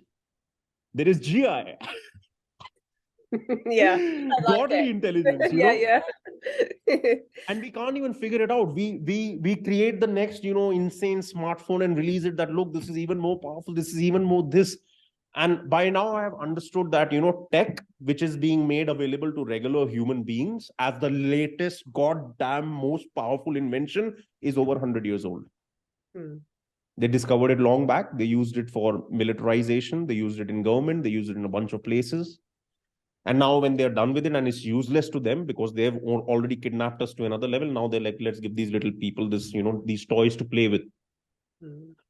It's interesting. I know there's 2 points you made, but one of them is that Jerry Pollack on my second to last masterclass, he was talking how they're working on creating, you know, like how we have like a USB drive. Hmm. They're creating one that uses Water. fourth phase water. Fourth Yeah. phase water is really interesting because it can be in a physical. So it can actually, they can create it so that it becomes a solid. Fourth Hmm. phase water can become a solid that is not ice and actually be used. It's almost like, it is kind of like a physical plasma, I guess, like a powder, almost a powdery plasma. And Hmm. they're putting it and making it into a storage, had to have storage capability. Hmm. It's very much happening right now. So it's very much in alignment with what you said. But I Hmm. often say to children, because I'll go into schools mostly prior to all this last few years, and I'm teaching like between around about 10 and 12-year-old children, a mix of art and science. And one of the things I'll say to them, and this is all relative to water, I'll say, if your skin was invisible and your organs were see-through, what would you look like and how would you recognize your parents? And the children would always come back to, we'd look like rivers and streams and tributaries and waterfalls. One boy said he'd looked like a brain-shaped cloud with electrical rain shining down his body in the shape of a person. I'm like, oh my God, where'd you come from? Wow. Yeah. And a little girl said, I'd always recognize my mummy because of the way she feels. You know, and I think the children coming through, they have so much to teach us if we're open to listening. One of the Hmm. really interesting things I've discovered that my children taught me was by watching me do all this crystallography for so long. Shanti came over once when she was much smaller, and she's only 12 now, and she said, oh, I'd just taken a photo of some particularly pretty crystallography. And she said, can I have that, Mum? And I said, sure. And I gave her the dish. And she started to eat the ice. And I said, what are you doing? And she said, oh, it's good for me. I'm like, really? And she was like, yeah. And then a week or so later, her brother asked, oh, meet her if I can give him the dish. And he did the same thing. And I'm like, did Shanti teach you that? And he was like, no. And I'm like, okay. And every now and then over the years, when they felt the need, they would eat the ice. And now I'm working with some groups of people, and some of who are parents, and they're using my technique. And they say, oh, my children eat the ice. And I'm like, yeah, really? So I would look at patterns. I'm like, what do they know that we don't know? And then, so that was really interesting. And then my partner, who knew about all of that, he said, well, he wanted to do a study on using words and my method on plant medicines. So he found out something really interesting. So he was like writing, he studied one word a week. So for 1 week, he wrote the word ayahuasca, used it as the influence, froze it, took a photo of it, and then he would eat the ice. So he did what had he written? ayahuasca. It's a plant medicine. Yeah. Okay. Yeah, I know. Yeah. Uh-huh. I thought I was something. I thought that. Oh, sorry. Again, my accent, sorry. And so he would eat the ice after the water had taken form and shape. So that's it's interesting, it's the energy of that word that then But did it crystallized. give him any experience similar to Well, ingesting? after a week, he said to me, I think I have to take this seriously, because he had mild symptoms of having an ayahuasca My drink. God, without And even having to go through the actual ritual nothing, no, process. nothing. I mean, it was Oh kind of my. unexpected. I think he was a little taken aback. So then I thought, wow. And then I started sharing this over the last year to people that learn the technique. And so I've now had people coming back that have used it for various different healing modalities, like for headaches, for insomnia. It takes about a week to 10 days, according to the people that I've spoken to. But one lady, she was on my second to last masterclass, Rachel, and she's going to be doing a live with me on Instagram in a couple of weeks. She had a vaccine injury and had about 7 things wrong with her. She was really, really unwell and very disillusioned I was after going that. to ask you literally, not even going to ask you. I was just going to say it for you 5 minutes into the conversation that I'm sure you and your family have most probably not taken it. Yeah, but that's no, but that's not something that I would normally talk about. Okay. About private, yeah, Because of but your country and okay, we'll put it yeah, out. We'll remove it. yeah. Don't worry. But so anyway, she was saying that she started to do the crystallography and start to eat the ice, and she was using a word. So it's always a word that comes up out of the well of information that we have within us, and it might not even make sense as to what you're trying to do, but it'll just be the right word. So she was using the word connection as her inspiring influence, writing the Wow. word, putting the dish, and doing this. Big deal. But I know. I'll tell you what, none of these platforms are gonna let you be visible if you talk about anything that has to do with truth. Yeah, but You you know know, what? You know what's good? What's good is that as of yet, art is the middle ground. I don't know if you ever read the Odyssey, mm, but it's a book about a man called Odysseus, or Ulysses, he's also known as. yeah, And yeah, there's this time when he has to go between these two monsters, mm. and he has to find the middle ground, because he's going to get eaten by one or eaten by the other, and so he kind of has to go through. And it's finding that middle ground. That middle ground is art. One of the wonderful things about being an artist and coming from the artistic perspective is that it's even, you look at any artist, and a lot of artists get used to being called kind of eccentric or crazy. So nobody really cares. Art's the middle ground. And I'm very grateful that this work is kind of based in the camp of art. It allows me to sail through, and it invites the science world, it invites the conscious and the spiritual world. But the art is really where you get to ask, what does this mean to me? I can give these talks and things, but they're also my opinion. I don't want to tell anyone what to think. We we are so incredibly brilliant, every single one of us, whether we have all our faculties or whether we don't.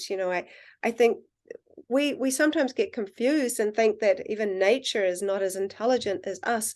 But each thing in nature, animal, plant, has its own function and type of intelligence. And for us to think we're the only ones is rather arrogant. And Hmm. I, and so I feel very strongly that we can learn from these environments and be able to see what we have in common rather than what separates us.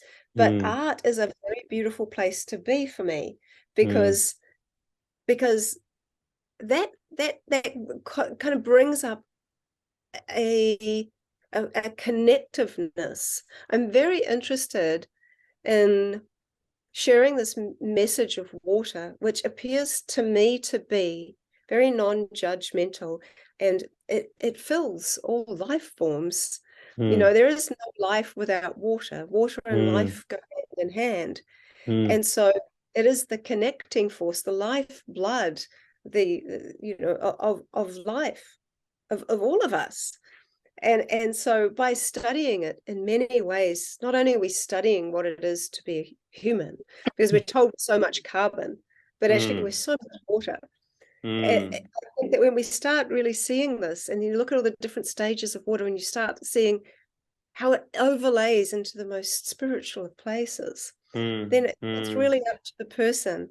And it doesn't, it ultimately, I think our job is to serve our highest purpose. It's not Hmm. about happiness. Happiness is a very kind of like, the different modes of emotion, sattvic, rajasic, and tamasic, and you kind of like, you're through all these different emotions, throughout the day or whatever. But when you have a sense of purpose, that gets you up in the morning, even if you don't feel like getting up, even if it's like, oh my God, I've got to do this.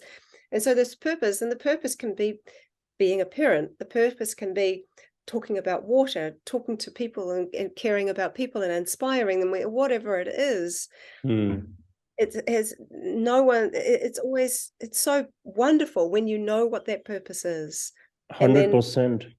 100%. But see, what what I was saying was that the way the environment around us, the infrastructure, the technology, the tools, the products, the consumables, everything which is being made, its ultimate motive is to make sure that we do not understand what you just said. All right. 100%, whether it's going to come from all these different kinds of areas that I mentioned. And I'll give you a real life example of what just happened yesterday. All right. If I talk about something and so I call Instagram Titstagram because that's what it has become. All right. It's like a meat market, but where the most unfortunate thing is happening actually because the feminine is starting to lose its allure because almost every girl is just almost copying every other girl, in the younger age groups. And it's really really sad because it just shows that till now they have not found their inner beauty. And I hope they do, because they don't need to pout or look like Kylie Jenner or whatever the hell it is.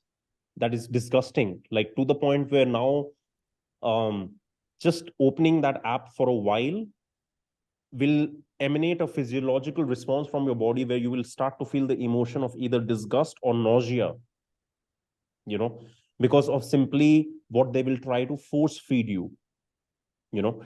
So all of this is built to take us away from the nature of our own existence as well as our purpose, which we otherwise would have found. All right. So we are at a very crucial crux of time within a bunch of different timelines on this planet right now, in which all of us are playing a role in some way or another. And I know in a way this is true for every moment of time, but just observing time itself, like the way I have an interest in studying and learning more from astrology is because it's been like a timekeeper. And astrology is not what people mistake it to be something woo-woo or fortune telling or superstition. That's how people use it today, because that's how people have become. Anything which comes towards us, we think of how can we use it, including another human being. But the truth is that it's actually the study of time. So in time, because everything that is happening now has happened before in some shape or form. So when you will basically go back and you will try to track time, what happened in 2020, for example, was something which has not happened in over 1200 years. It's a kind of cosmic arrangement which happens actually every 400 years. But the last time it was this intense was 1200 years back, that it created a change of on all of humanity. And the same thing happened now. And change, just like the nature of water itself, humanity should not have needed this, but somehow this is the best way we learn, through pain, that change comes in a destructive manner first. And I'm telling you this, that in the next 2.5 years, you will be seeing disasters related to water, which will eradicate life in the blink of an eye. The same water which sustains us, the same water which nourishes us, because we are not kind to it. Even, I'm not even saying in public, like save water or like, oh my God, or whatever. Like I'm not even talking like that. That podcast I was mentioning, I actually showed this. I was like, even the way I drink this with love. So love is not about a woman, for example. It's not about, it's not, the whole nature of love is that it's boundless and it doesn't have a boundary. So the moment you start feeling low because you thought that you love a woman or have feelings for somebody, and now you don't have them, and now you're like, oh my God, I'm depressed, or like I need help, or I want to learn how to attract women or whatever. No, man, like your approach is wrong. It's again on the outside.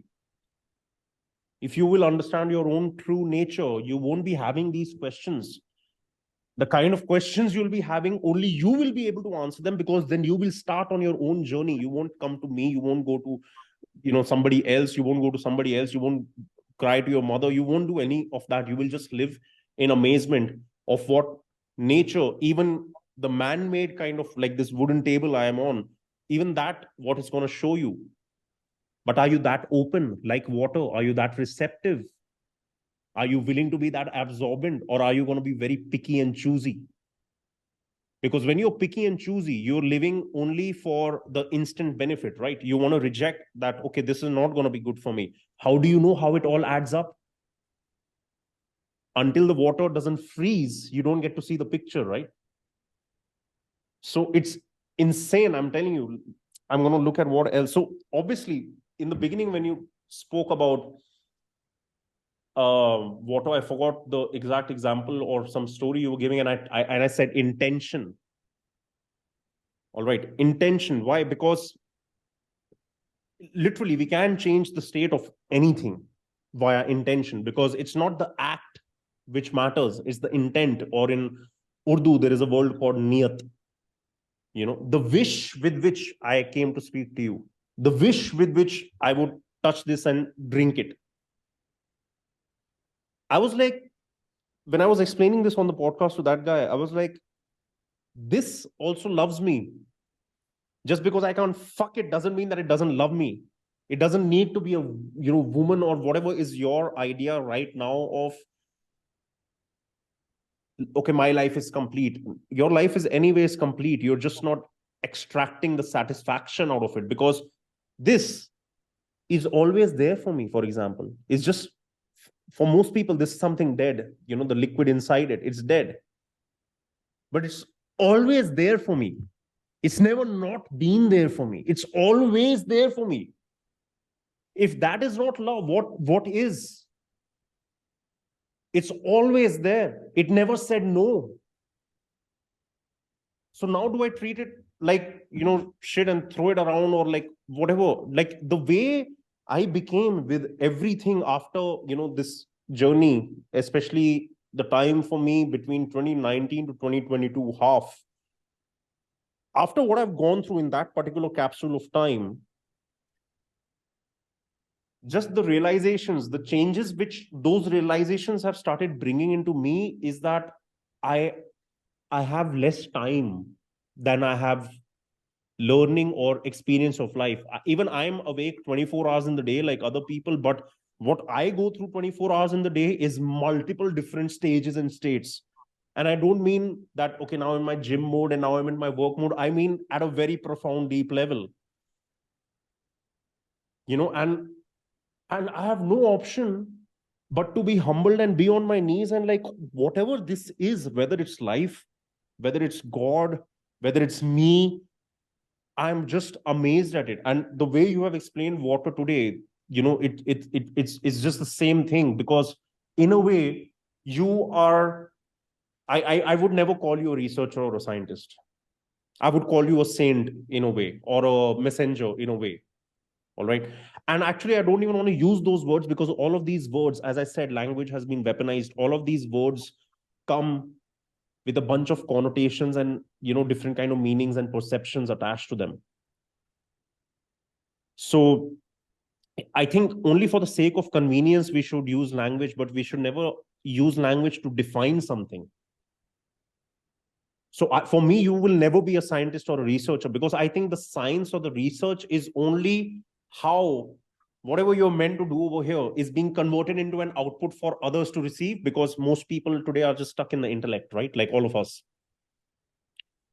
So you went towards a journey which kind of happened on its own, but like all the results are something which you're putting out, and they're going to revolutionize the thinking of a lot of people, where they will finally be able to understand a lot of things which we call the metaphysical, but via the physical, which is a very difficult journey, because in today's ether, in today's that particular element out of the five, I find so much of anxiety and insecurity in the world that you can't ask people to read religion. You can't ask people to sit down and meditate. It's very tough.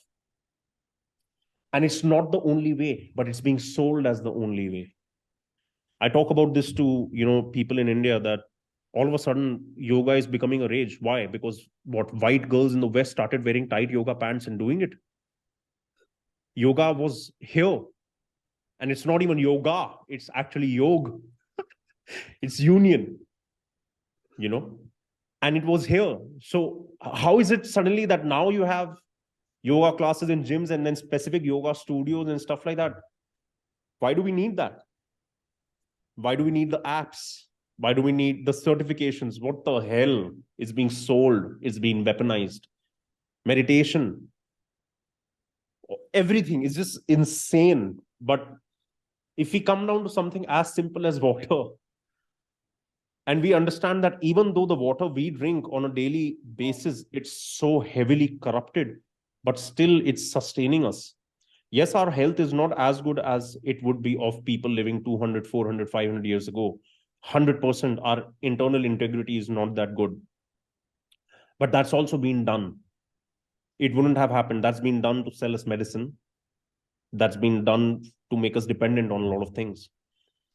And that is why, like, I would rather die fighting for any of these things, including, what they wanted to put in our bodies. I would rather die fighting against any of this than let it happen.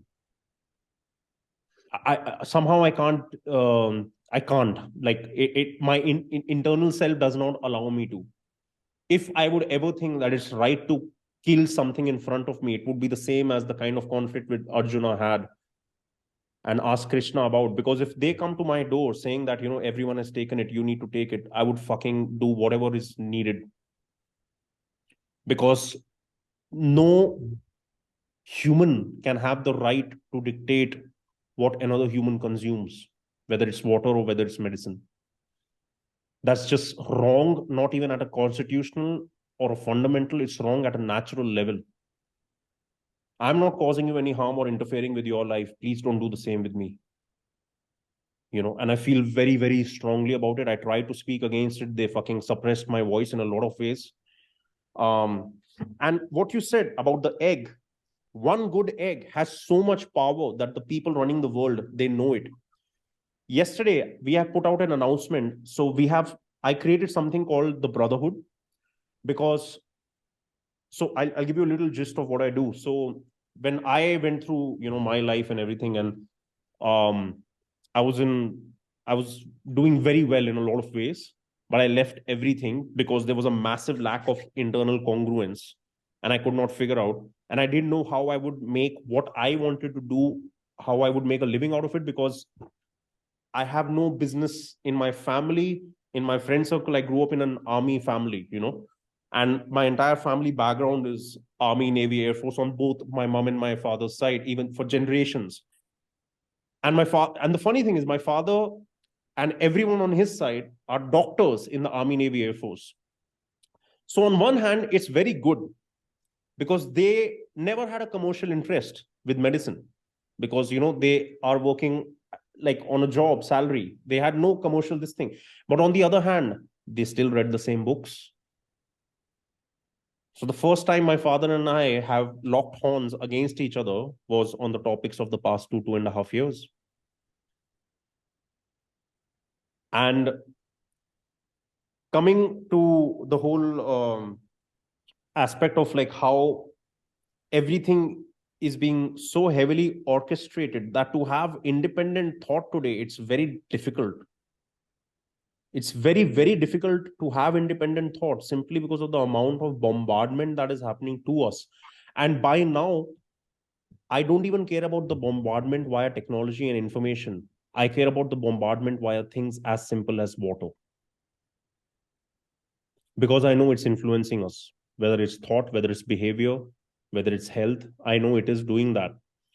And funnily enough, I actually wanted to ask you, even though I have so many questions, but I wanted to ask you, what can people do at an individual level, especially in a cost-effective level, that they can kind of clean up the water that they're consuming? Because 100% the water which is coming, even in terms of the spiritual community, they speak about the fluoride and the pineal gland and all that jazz.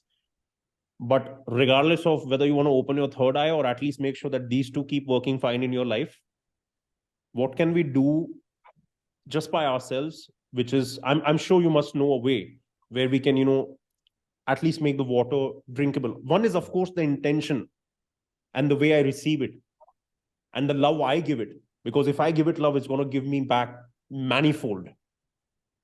So that is there. But just because a lot of people do operate just in the physical and they have not experienced love, they have not come to that stage in life yet. And I'm not talking hierarchically, I'm just talking everyone has individual journeys. So just because a lot of people don't know what love is, so they'll look at it and they'll be like, okay, I love you, they might end up doing that. So obviously, and that could work, but obviously the intent and the belief is needed. But what can we do, whether it is putting a filter of some sort or using a rock? What can we do where we know the water which is coming in is corrupted at a very heavy level, and before we put it into our bodies, what can we do? Well, there's a number of things that you can do. But I'm being mindful that many people can't afford to do a great big whole house system and all this kind of thing. Actually, one of the most simple things I learned from one of my trips to India, I'm surprised more people have never heard of this.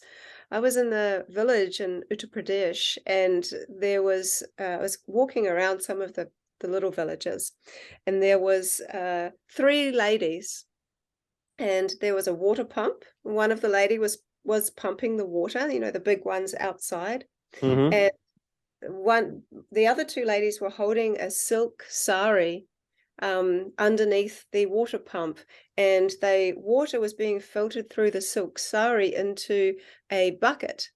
And when I asked what was happening, they were saying, the ladies told the person I was with that it helps to filter the water and get rid of impurities, but as well as really help to filter out emotional conflicts within the body. So it had this twofold approach.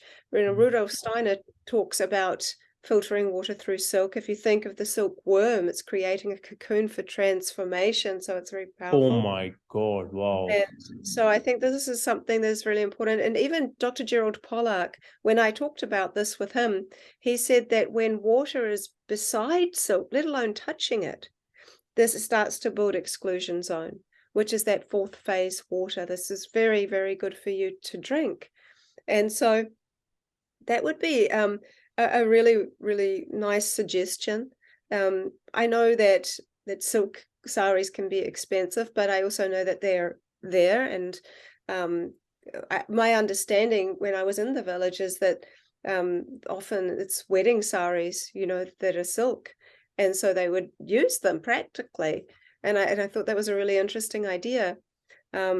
You'd want, ideally though, if you could, I would probably opt to get some raw silk, that doesn't have colors and things like that. But they were using a sari that had been washed and cleaned, and that's what they were using. And it seems to me that seems quite practical. Carbon filters are always good. If you're going to be drinking water out of a tap, at the very least, have it in a carbon filter. And you can reorder and restructure things. People really love to talk about the different vortexing machines and all these different kinds of things.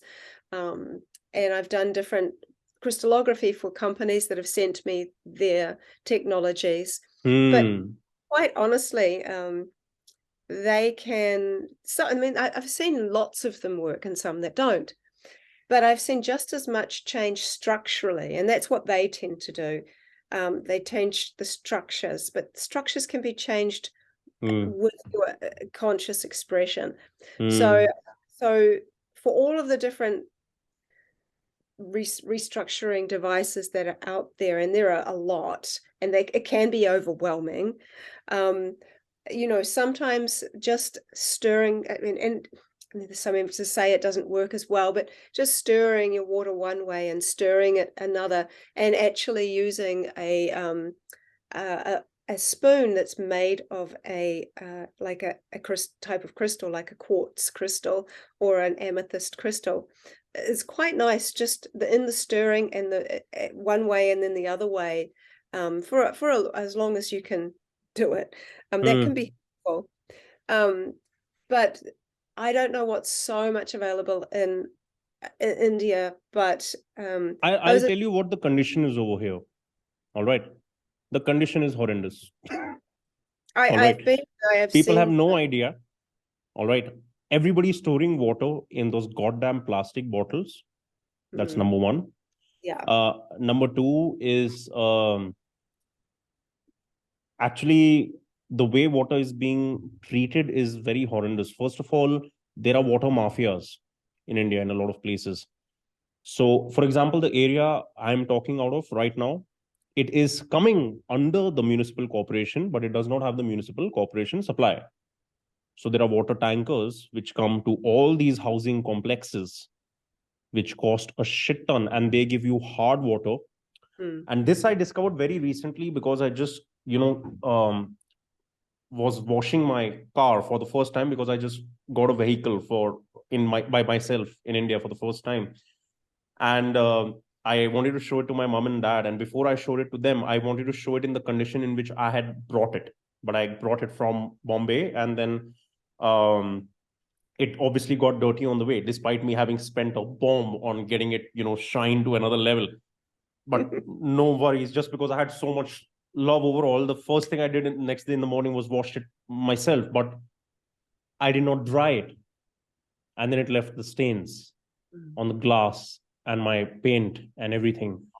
And that really pissed me off. And why that pissed me off even more than the vehicle, even though I love the vehicle and my life's intent, because driving is a skill which I hope to improve, is that I earn the respect of this new vehicle which I got, because it's incredibly powerful, very, very powerful. And so obviously one is out of service to that. But the other thing was that, oh my God, so this is what we consume. This is what is coming. This is what goes to the top tankers. From the tankers, it goes to the storage tankers on top of our buildings. and holy shit, this is what I'm bathing in. This is what I'm. But I knew there are something called shower filters apparently. Yeah. Yeah. So Yeah. I know about them. But then the best thing about India or Indians is that there is a word called jugaad. All right.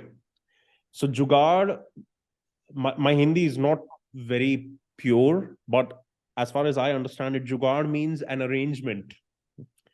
So an arrangement that can turn a 10-step process into, just one step, whether it is cheating in an exam or whatever. So jugaads are normally used in, all these ways. But a lot of Vedic knowledge has jugaads in it, such as in India, for a lot of skin related problems, what people do is, over here, they don't take showers usually, right? They have buckets. Yeah. So No, what I've they never do actually is, had a shower. I've never had a shower in India. I've always had a bucket shower. yeah. So what they do is in the bucket of water, they put neem leaves, the plant neem. Hmm. Now they're not making a paste out of, they're not mixing it, nothing. They just put neem leaves. And they say that even that cures, scalp infections, skin infections, it purifies the water. That's a jugaad. You get neem right outside anywhere, but it's a jugaad, right? You don't need to go to the doctor. Straight away, you're saved from the pharma devil, number one. Number two, why I'm sharing this is because in my life, ever since realized that I'm basically nothing but a piece of shit and I need to work on myself, everything that I wanted to work upon, learn, become better at, in the beginning of my journey, whether it was at such a nascent stage as an adolescent trying to learn how to impress the opposite gender, all right, or after that, how to learn the things which truly matter compared to what the education system teaches us, in all of these different aspects, the solutions would always be complicated, then more complicated, then more complicated in terms of my learning. Today, my method of not just learning but everything is simplicity. So now I'll tell you, I suffer from hypothyroidism, which is an underactive thyroid, since the age of 14. And I have been telling myself, I carry extra weight. I eat lesser than girls half my weight who I know as friends of mine. I eat lesser food than them. And I'm 108 kilos right now. All right. A lot of that is mass because I used to train like a weightlifter, but there's unnecessary fat on my body, which obviously leads to a little bit of, hate against your own body or a bad relationship with food, etc., etc., etc. And I've been telling myself since a while that, okay, when I am able to sort out all the other crap in life that I'm dealing with, then I'll come to this one issue, whether I have to leave everything, do yoga for 2 years and then get rid of the medicine, whatever. Now I know a simpler solution: water. And I'm going to use it in my own way. Because that's what I've discovered, that as I'm discovering more, that to solve whether it's complex problems or simpler problems, we all think that we need more complication or we need more sophistication or we need more detailed analysis, but I don't think so anymore. I think it's very simple. I think that the answers are simple. And they're often staring us in the face. Exactly. I had a situation happen where I had a thyroid issue. Gosh, was that last year? Gosh, and I had a big lump in my throat, and it was swollen up. And the doctors wanted me to do various things about it. And I'm like, again, I know my body can heal. First off, let's figure out why it's doing it. And so the reason that I know the reason that it happened was from grief, because my husband is American. He lives here now in New Zealand, but we had just got married in America. And it was during the height of, all of this last few years, right? And so New Zealand wasn't letting anybody that wasn't a New Zealander in, and he had applied for a visa and he couldn't get his visa was denied. And so 2 days after getting married, I had to come back to New Zealand and be away from him for 7 months until I was able to go back. And there was all kinds of other stuff going on. And the last few years has been extremely hard on everyone as a collective. It's been a mixed bag. And so I actually was in a kind of grieving stage, and I'm like, okay, I know it's my throat. So I'm like, okay, what does my body need? And I was actually living in a very remote place as well. There was like no Wi-Fi anywhere. I had to go to the top of a mountain just to get a signal. It was a gorgeous place, but very remote. And so I did 8 IV ozone treatments, and the ozone treatments were incredible. But I also worked through my grief. And we kind of it's our responsibility to do that, because we can blame the external world. We can blame people for all of the bad things that might have happened to us. But for me anyway, I tend to try and learn through them. And I use this wonderful ability we have that relates to water as the observer, because everything we kind of experience of the world, we experience through these senses. Like touch is felt through the body, hearing and the eyesight's taken in through the eyes, and the tongue tastes, and all of these things. And actually everything is experienced in such sensory way. Even our thoughts are inside. I say there's like 2 worlds, the one we live in and the one we live on. And it's interesting because we still have this ability to observe ourselves. People that have had near-death experience that, people that have had psychedelic experiences, people that have had dreams, just observing themselves in dreams, people that have talked about kind of astral travel, all these kinds of things. So there's this ability that we have to observe ourselves, which I think is how I think that the spirit essence, or the essence water, which is more in the state of a vapor or an ether, is able to be tethered by electrical charge, and we can literally observe ourselves whilst still being animated in this body. And by doing that, by being the observer of myself when I'm triggered, or when I'm feeling whatever kind of way, even though I allow myself to go through the feelings and let them come out, I ask myself, when was the first time you ever felt like this? Why is this really triggering you?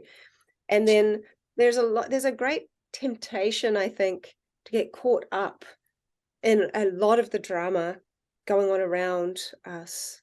And what we constantly bringing into our mindset, it keeps perpetually kind of motivating us. There's an addiction to the drama, it appears. And there's addiction to seeing things in contrast as well, because I think that's why Emoto's work did so well. He showed things in such contrast. People love to see the best and worst of things. It seems to be a human trait, which is kind of interesting. But actually our real life is very much a lot of in between. And so I think that it's been very helpful for me to take ownership of who I am, and I think, and also release everything at the same time. To take ownership of the fact that a lot of things have happened to me in my life, and sometimes it could almost read like some crazy movie.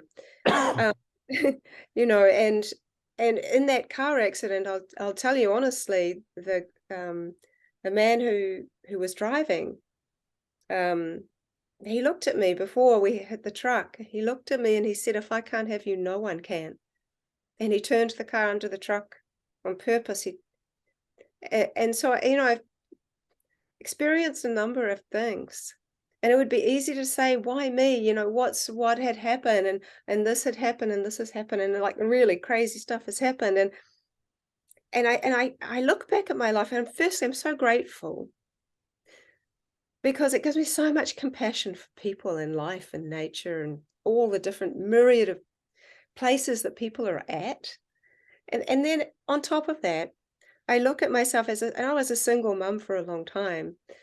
And that's hard work, you know. And I called myself the huntress for a bit, because I felt like I was always in fight or flight. I was always trying to provide for my children, trying to pay for everything and do everything and make it work as a working parent, and also be a good mum.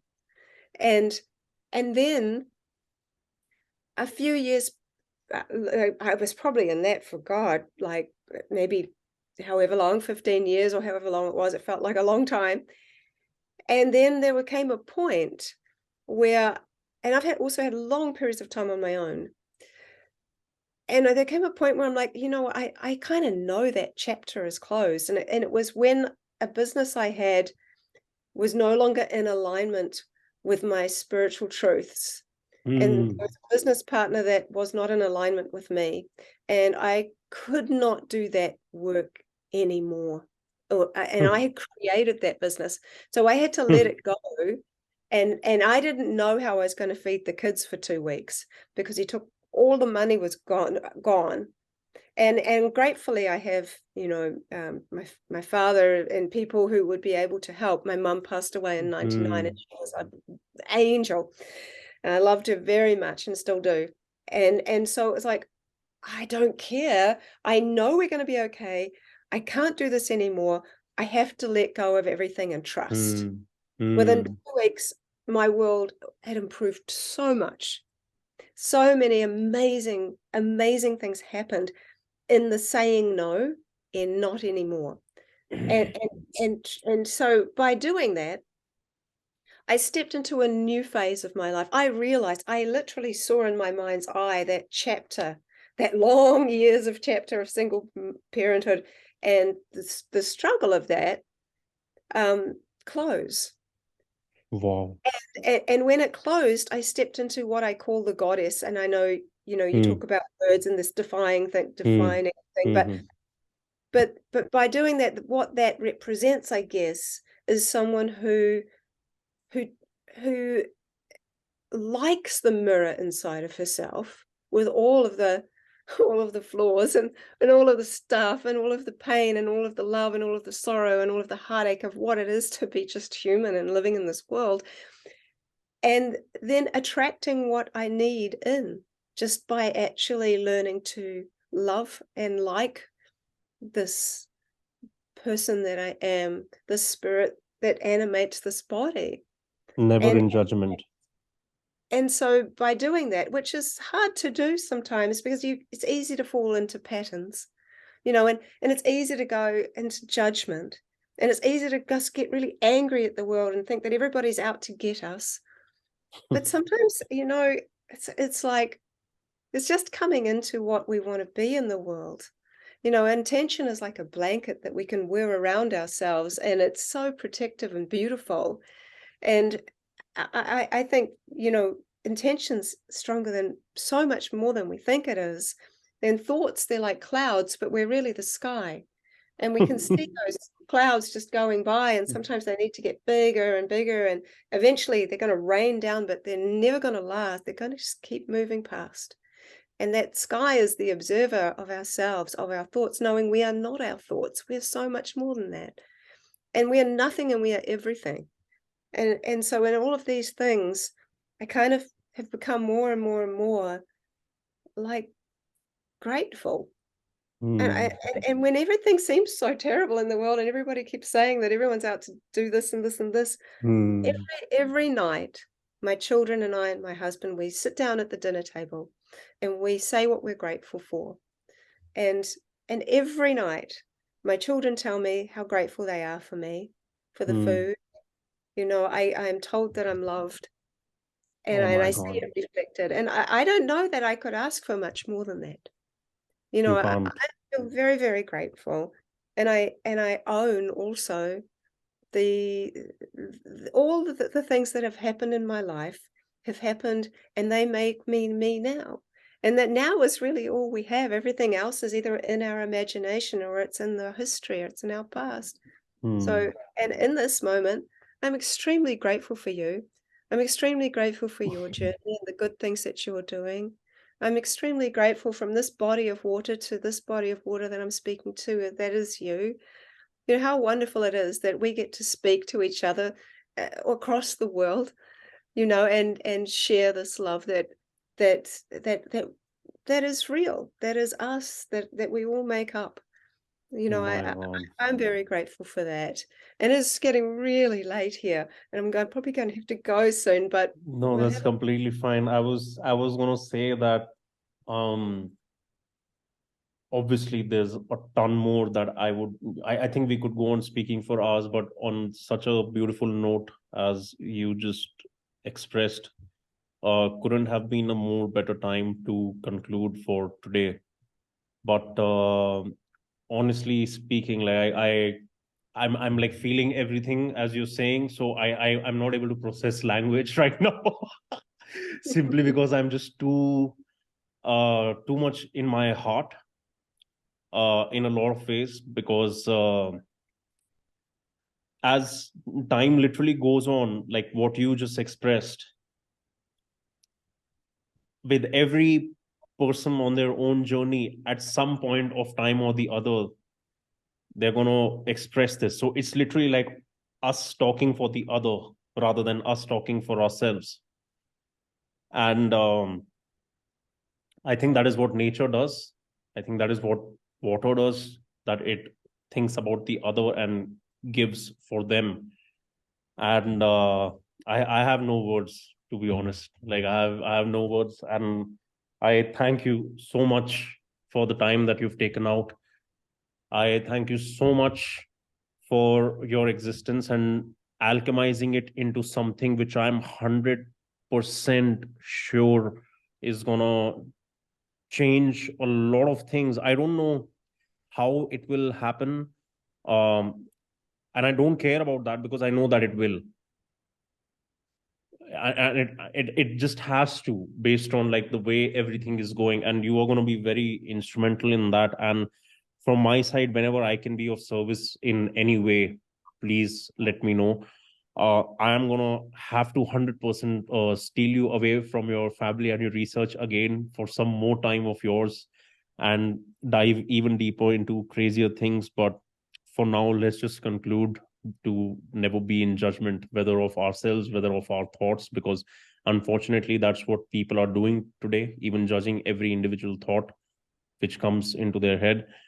um, but to be as impartial as we can be, similar to water. And my God, like, thank you so much, like honestly from the bottom of my heart, thank you so Mm. much. Thank you so much. I don't want to keep you any longer. Please spend some lovely time with your family. Please say hello to them from my side. And please, whenever you're coming to India, please let me know. Oh, I From will. wherever the hell I am, I'm going to come to just say hello. And if you end up coming to, this place, I would love to host you in any manner possible. I So, it's on my list of places. It's like I would love to come there and yeah, speak and meet people. I haven't been please, for a while. I'd please. love I'm gonna actually speak a lot about this conversation on Sunday. We are having that brotherhood meetup, a community which I started building because I didn't want people to just try to be like me, because that's the kind of mentality in India, a fanboy or a imitation mentality, thanks to Bollywood. So I killed my personal brand and gave birth to something called the free man, which is a path that even I'm on. And um, you know, it's I'm going to carry a lot of what I've learned today over there thanks to you, and I'm going to let those people also know about you. And I can't wait to convey all of this which we have recorded today out to the people, because I think it's transformational at levels that are going to be so individual to everyone, that and all thanks to you, really. well, and thanks to water, because if it wasn't for water, probably wouldn't have come to these conclusions. And I would say Yes. too, just in the shower, those times when we hop in the shower and we're able to kind of just relax, and a lot of thoughts and inspirations come when we're Can you read this? My writing is horrendous. I've written numerous showers. oh Why I've written that is literally when, what I was talking about, that in the current recent past, especially since mid 2022, the kind of evolutions that I've gone through within myself, I can't talk about them to the world. Maybe with you, 100%, I will be able to talk about them, because it's not going to be understood. Just like you asking for water and the pub or the bar and telling them that you work in crystals and stuff like that, you feel the need to explain yourself. And I don't like to live, like that, because we've done it for so long in so many different ways. including with our own people or including to ourselves, to explain it to myself why I'm behaving this way, you know. So just so many different states that I go through in one day, that I've been taking a minimum of 3 to 4 showers in the day, because that changes it or neutralizes it every time, even if it's that horrible tank of water, but it still works, you know. Oh yeah. Yeah, So sorry, what absolutely. were you saying about the showers? No, I was just saying showers are where you have so much inspiration that comes through, and Yeah. washes, and you don't have to stay in that negative mindset. It's hard to stay Yes. in that place when you're in water. So Yes. Yes. I think it's just all these wonderful gifts that we get that we don't tend to think Yes. about. And I think there's like a dense mind, the dense mind and the light mind. And the light mind is where we absorb all of that, just those inspirational thoughts that just seem to come Mm. out of nowhere.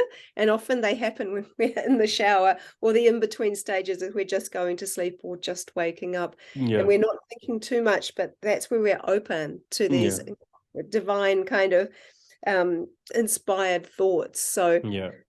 I thought I'd just add that in, but I'm Yes. definitely starting to wilt. So it's like 100%. quite late here. So Yes, please, please, please carry on. I'm gonna come back after a while to steal your time again. But I look forward to it. yes, Thank you thank you so much. so much. Thank you. Goodbye. And please say hello to your family. Thank you. I Honestly. will. Thank you. Thank you. Bye bye. See you. Bye bye.